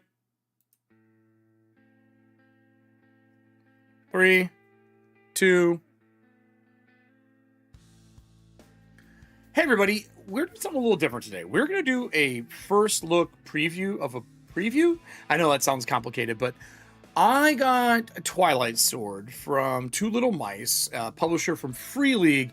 And I love all the work that this company has done with Outgunned. We just looked at their superhero game a couple weeks ago. And I wanted to look at this. I grew up as a Zelda fan. And Twilight Sword pays a lot of homage to Zelda, Final Fantasy, and things like that. The art is spectacular. Now, this is, again, a preview. This is from BackerKit. The game is not out yet. And I was hesitant when I was going to back this because there's some things in the actual Kickstarter or backer kit that are not up my alley. It feels very board gamey on first look. Now, for clarity, I've had that argument for other games that have looked board gamey. For example, if you play Blades in the Dark, there's a lot of board game aspects on the ass end of that when you're doing the GM part of it. And then Daggerheart has all the bits and bobbles, but what I've learned is those bits and bobbles are usually for new gamers to learn a system. So I set that aside. I sat down today live, and there's a link down below if you want to see the full version of us scrolling through and watching me go from, wow, really, to, ooh, this is fucking dope. You can go watch the full one. I'm just going to give you a, this is fucking dope as a rundown. And I know I'm swearing during a review of essentially a Zelda game. And the answer is I grew up with Zelda and I'm an adult now. So adults swear. Anyway, let's go to the table and look at BackerKit.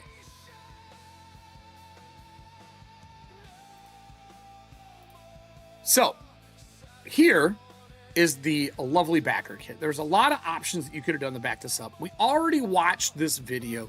You can go watch it yourself down below. I'll have a link for the actual backer kit, maybe even just for the YouTube video. There's a lot of pledge levels and a lot of things were offered up in here from about the game and what is involved. This is not the traditional system of Two Little Mice. This isn't their like D6 match it up, you know, doubles, triples, quads, and so on. This is a full polyhedral set based around a D20, or sorry, a D12 or 2D12 with advantage and disadvantage. If you've been playing Daggerheart, unlike Daggerheart, you're not adding up, you're rolling under. And this, as I read through, is definitely a merger of some Daggerheart, a lot of Dragonbane, and then a little bit of 5e, mixed with, personally, the AI features of Kingdom Death Monster and how monsters operate, right? I know I said AI, not that kind. Just fucking slow your roll. I mean AI is an artificial intelligence that does your monsters in the game. Just chill. Just chill. Chill. It's okay. So you can see all the stuff that's in here. All the art is great. There's a free preview, one click. You can take that and take a look through it. And as we scroll down here, you can see just plethora of art. There's going to be 2 books, the different groups, the different kin you can play, how maps are done. And this is where my brain started going, oh no, because they have like map landmarks they have to lay out, which means you need the physical copy, but there's just questions I have. There's questions I have. And like, what is this, right? I will say the preview answers a good chunk of these for you. So take your time, look through this, and decide if it's good for you. With that said, I came into this expecting Zelda. The art sings of Zelda. The style of combat actually feels like Zelda. The fact that you can mix and match what they call the ways, which are your like classes, sings of Zelda. But the gameplay when I was first reading this felt really, really drab. But by the end of me reading it, I saw why they build up what they do. So, just follow along with me for the ride.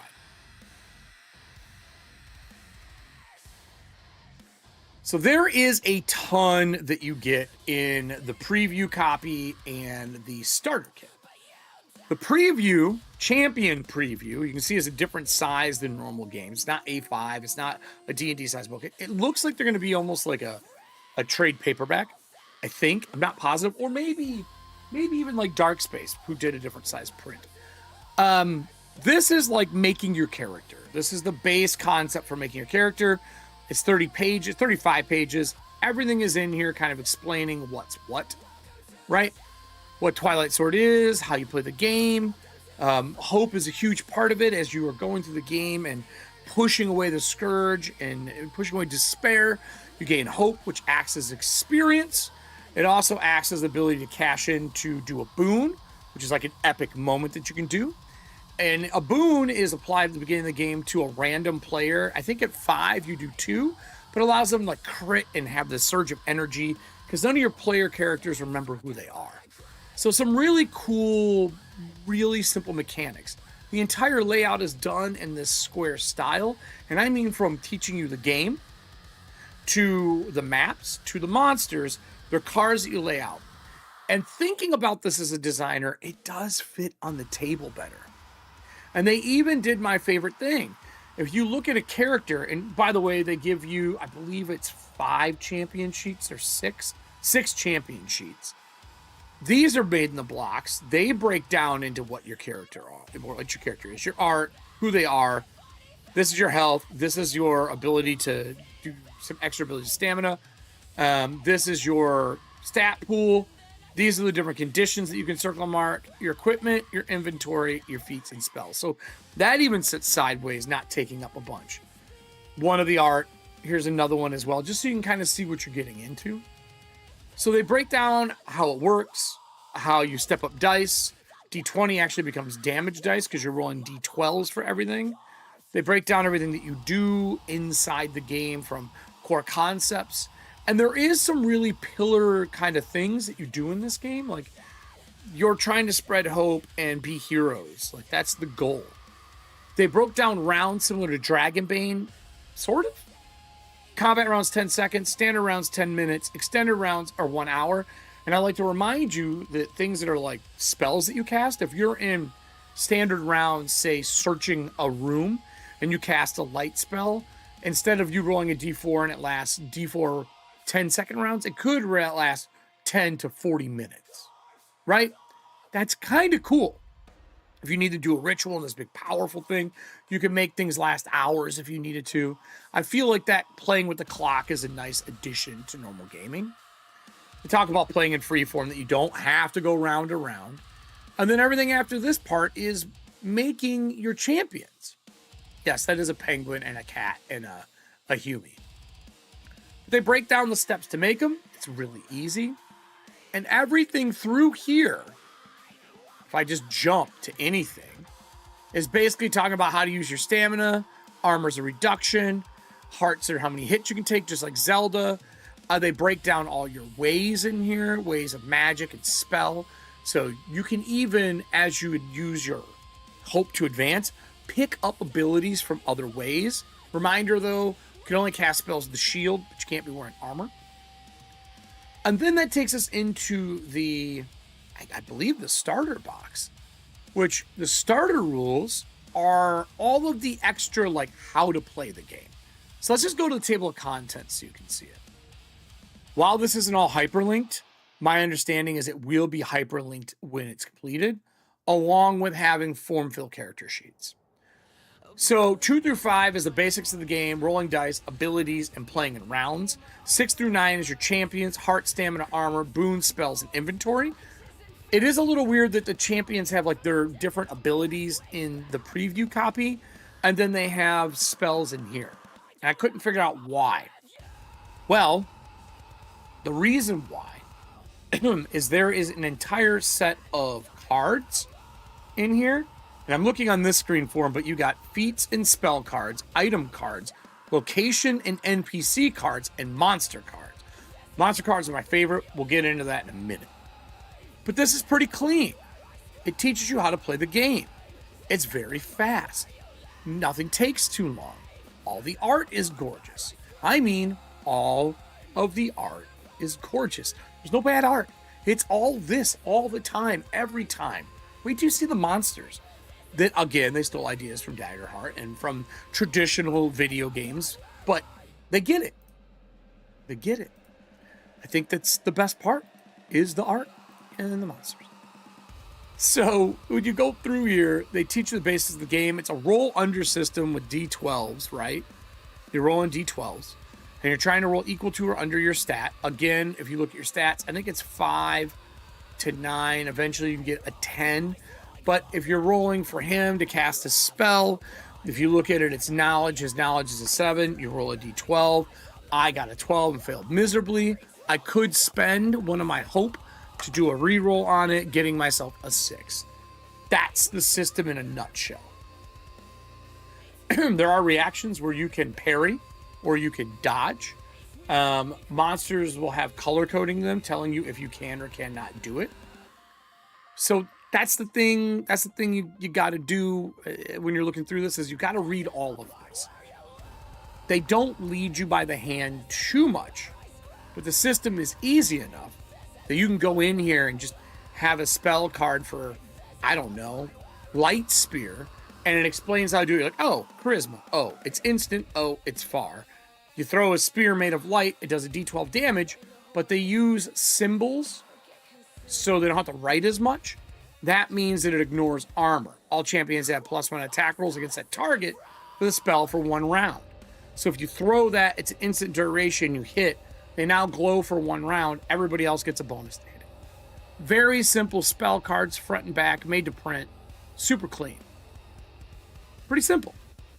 And these starter rules go through all the rules and mechanics to actually play the game, while the preview goes through building your character, minus the spells and everything else because they're cards. So, 1s are crits, 12s are failures, regardless of ability scores. And you are rolling a d12. The result of the roll is lower or equal to. So, meets a beatsa, it succeeds. If you don't know what Meets a Beats is, go to our merch shop. We have entire merch shop stuff for Meets a Beats. So that's your strength, your agility, and all that kind of stuff that's in here. I think that's very important. That they added some new stats, like stealth and knowledge is a stat. The one I'm not sure on is perception, because it's your shoot. And I feel like they're just trying to give that stat something to do, the ability something to do. But remember, there's no skills. So you got to divide them up evenly. You know what I mean? All the round breakdown, you're seeing a lot of repeats between the 2 books here. Pretty clean stuff. Now, I want to zoom down here a little bit. Again, all the art's great. They break down in here as well how monsters work, how surprise works, all that kind of stuff is in here. Your distances, right? How a champion's turn is broke down, which your player characters. They have actions. They have an activate a feat, cast a spell, dash, which is basically moving further, kind of like D&D, right? Defense, help, interaction, push, wait. And you can take a movement and an action once per round, right? And you get one reaction around, which is for your parries and for your dodges. Meaning that you can like not take a hit if it's really bad. Again, amazing art. Just nailing all the art. Nailing it. The one thing I'm not sure about is the fact that monsters don't land critical hits. I have a feeling after looking at the monsters, it's because of how many times they attack. They don't want them critting and bodying a party. I know we like our monsters to crit as GMs, but I promise you they've given us a lot of other stuff that I'm okay maybe with the crit not being there. Now that I'm like past this point. But you don't learn all of this stuff until, honestly, you read the adventure. And I'm not a person who reads an adventure very often. The breakdown for a stat card for a monster is your threat and your 3 stats. So threat is how many times they get to go. And then at your hit points, your armor, and your stamina. And then they get tables like Dragonbane that you roll on, giving them artificial intelligence. Pretty cool thing when I was reading through monsters. You roll. And let's say we roll D6. Let me grab one. D6. I roll a 2. The monster starts on dance. All PCs within near must pass a will roll or suffer confusion and have a disadvantage on the next roll. And then the monster goes through the pattern 2, 3, 4, 5, 6, like a monster would have in a video game. Unless they get crit or you spend a stress to pick what you want them to do.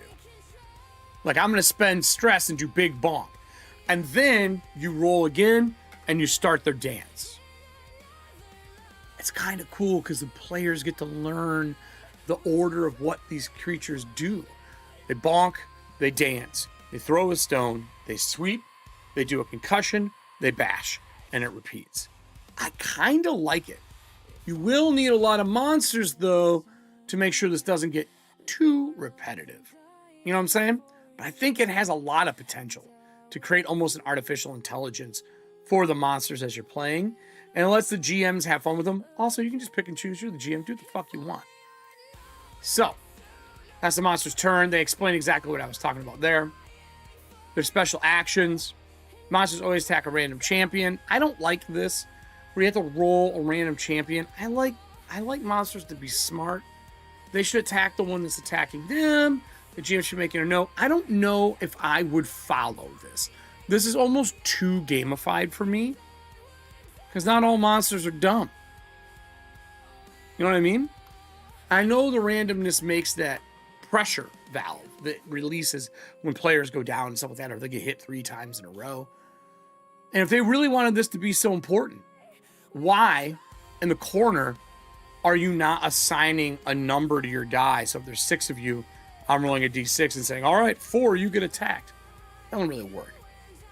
It's arbitrary added. I'm not a fan.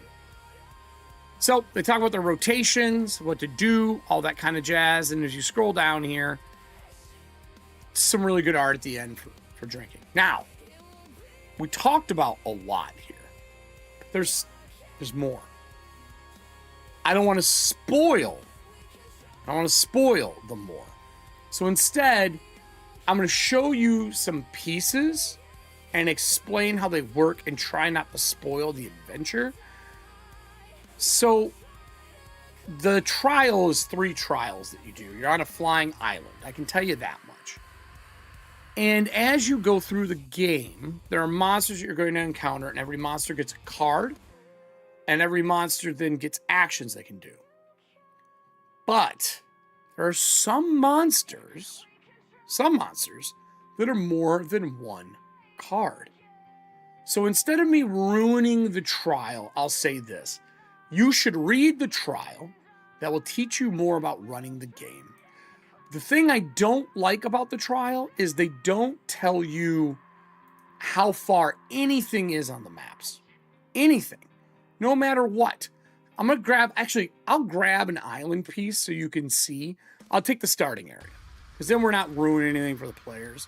And I'll show you what this looks like, but there's no, You don't fucking know. How far is anything? And they have distances in this game. It doesn't make any sense to me. None. So this is the island starting.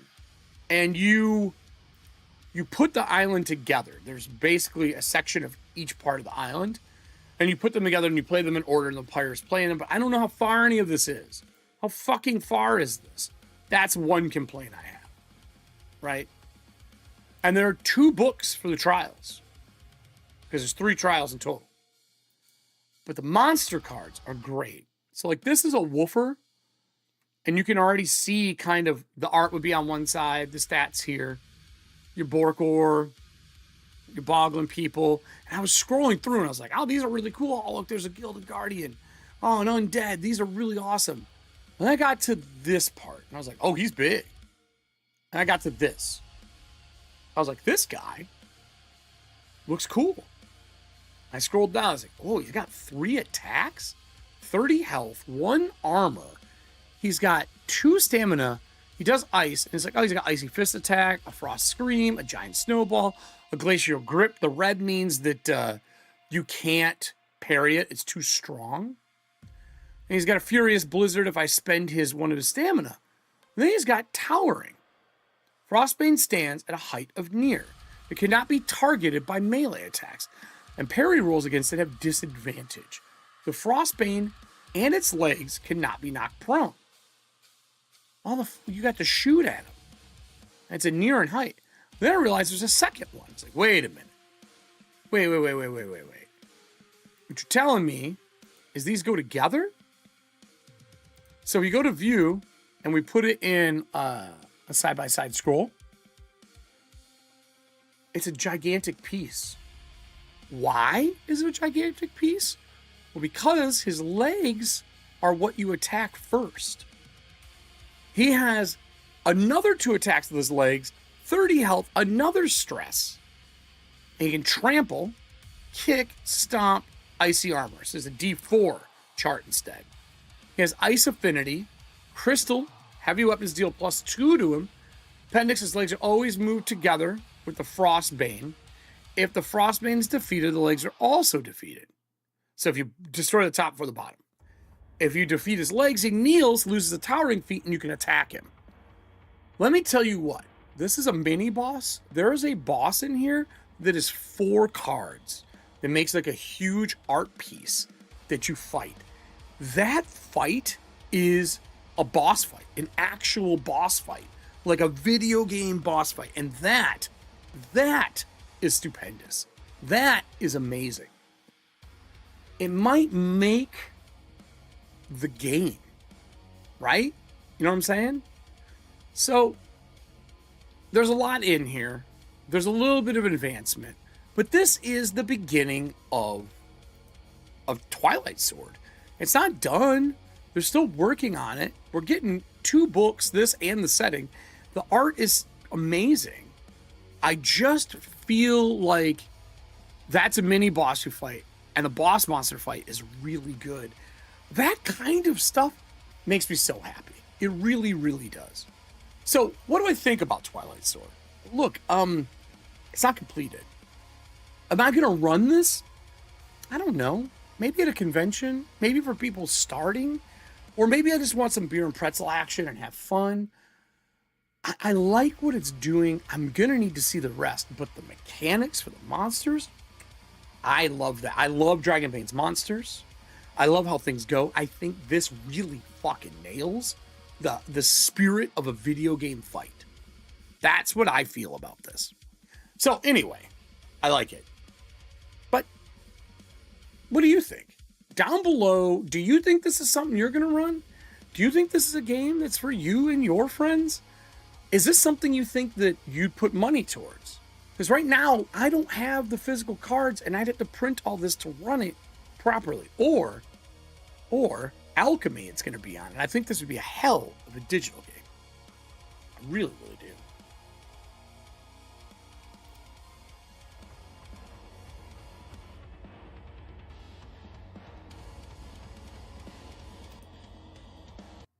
So with that, I need to thank all the people that are over here for Patreon for making this stuff possible. Right now, I'm in the middle of designing a Thontia for Dragonbane, my system that has been around for, I think, 15 years. The soul punk Victorian horror setting that is by far my baby.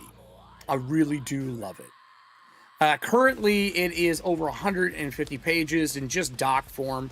It'll get divided amongst numerous novels or dime store novels as the game plan for delivery. And I'm currently working on that. This Patreon this month will be coming out with a new one. If you're interested, join the Patreon like the rest of these amazing people.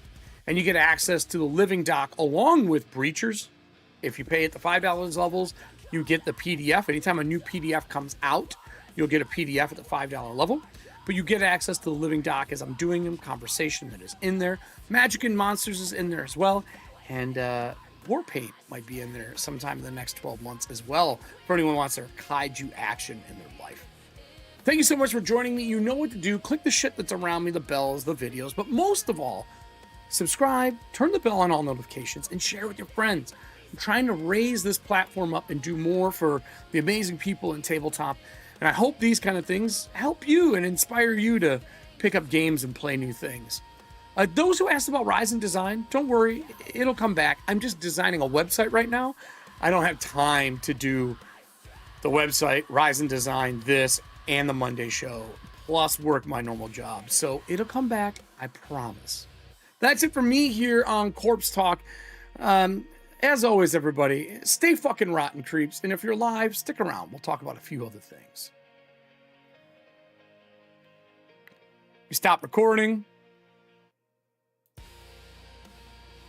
So I like it. I think it's cool. I think they did a good job. Do I think it's the best thing ever? I don't know. I would have to play it. It's cool looking. It's pretty. I think I would play this as a solo adventure. And I know it's going to have solo rules. I think this would be a really fun solo adventure because you're setting the cards in front of you. It'd be such an easy way to play this as a solo game. But as like a game I would run with a group of people, I think it would take the right group of people.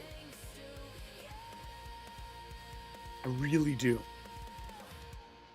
But who knows? Maybe I'm wrong. It doesn't happen very often, though.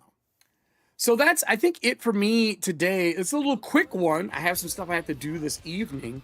But I will be around tomorrow during the day. I'm thinking about streaming some more Tales from the Crypt during the day into Discord while I'm working on stuff. And then I will be doing work on Friday night. And I might be back. I won't be back on Saturday. I won't be back till Monday. Monday is a holiday. Monday is a holiday. I'm supposed to run a Thontia Season of Cult Monday night. But with the holiday, I would kind of like to know who's around and if we should do it. I wasn't realizing that Monday was a holiday. I didn't realize that. I thought it was the following Monday. But it looks like it's this Monday. Is that right? Am I right, everybody? Yeah, it's Memorial Day. So I hate to skip it because there's going to be some missed dates in June. But I'm going to talk to the cast and crew and see. I'm just having some problems getting coverage for Allie while she's gone. I thought we had something, but something came up. So we'll see what happens for Monday night. Are we running Fooner on Tuesday? I don't know what you mean. Yeah, it's 20. Yeah, it's next Monday. I have my mini arc on Saturday and on Tuesday. This is a busy ass week. Busy week. Busy week. So we'll see what happens. Like this week for me is wild. Like tonight is prep. Tomorrow is prep. Co-op meeting. Work at Bud's on Friday. I have something during the day, and then my mini arc on Saturday evening, and then I have Dragon Sandbox during the day on Sunday. And then we're supposed to have Season of Cult on Monday, but if I can't find somebody, we might just hold off on it and wait till Allie gets back instead. We'll change of plans. Shit happens. But anyway, that's it for me, everybody. Fun little show, real quick. I just wanted to get this out. I was sitting on it for a while. I wanted to look at it. I was looking at it last night. I was like, you know what? Fuck it. I'll just save it for today. I'll save it for today. Well, that's it for me, everybody. Have a great day. Have a great weekend. If I don't see you in chat or in Discord, we'll be scheduling some more Breacher's Living Wall soon. And I really kind of want to get back into some Living Athantia, but we'll see how time will tell. Usually we do Living Athantia in the fall. But have a great one. Stay fucking raw.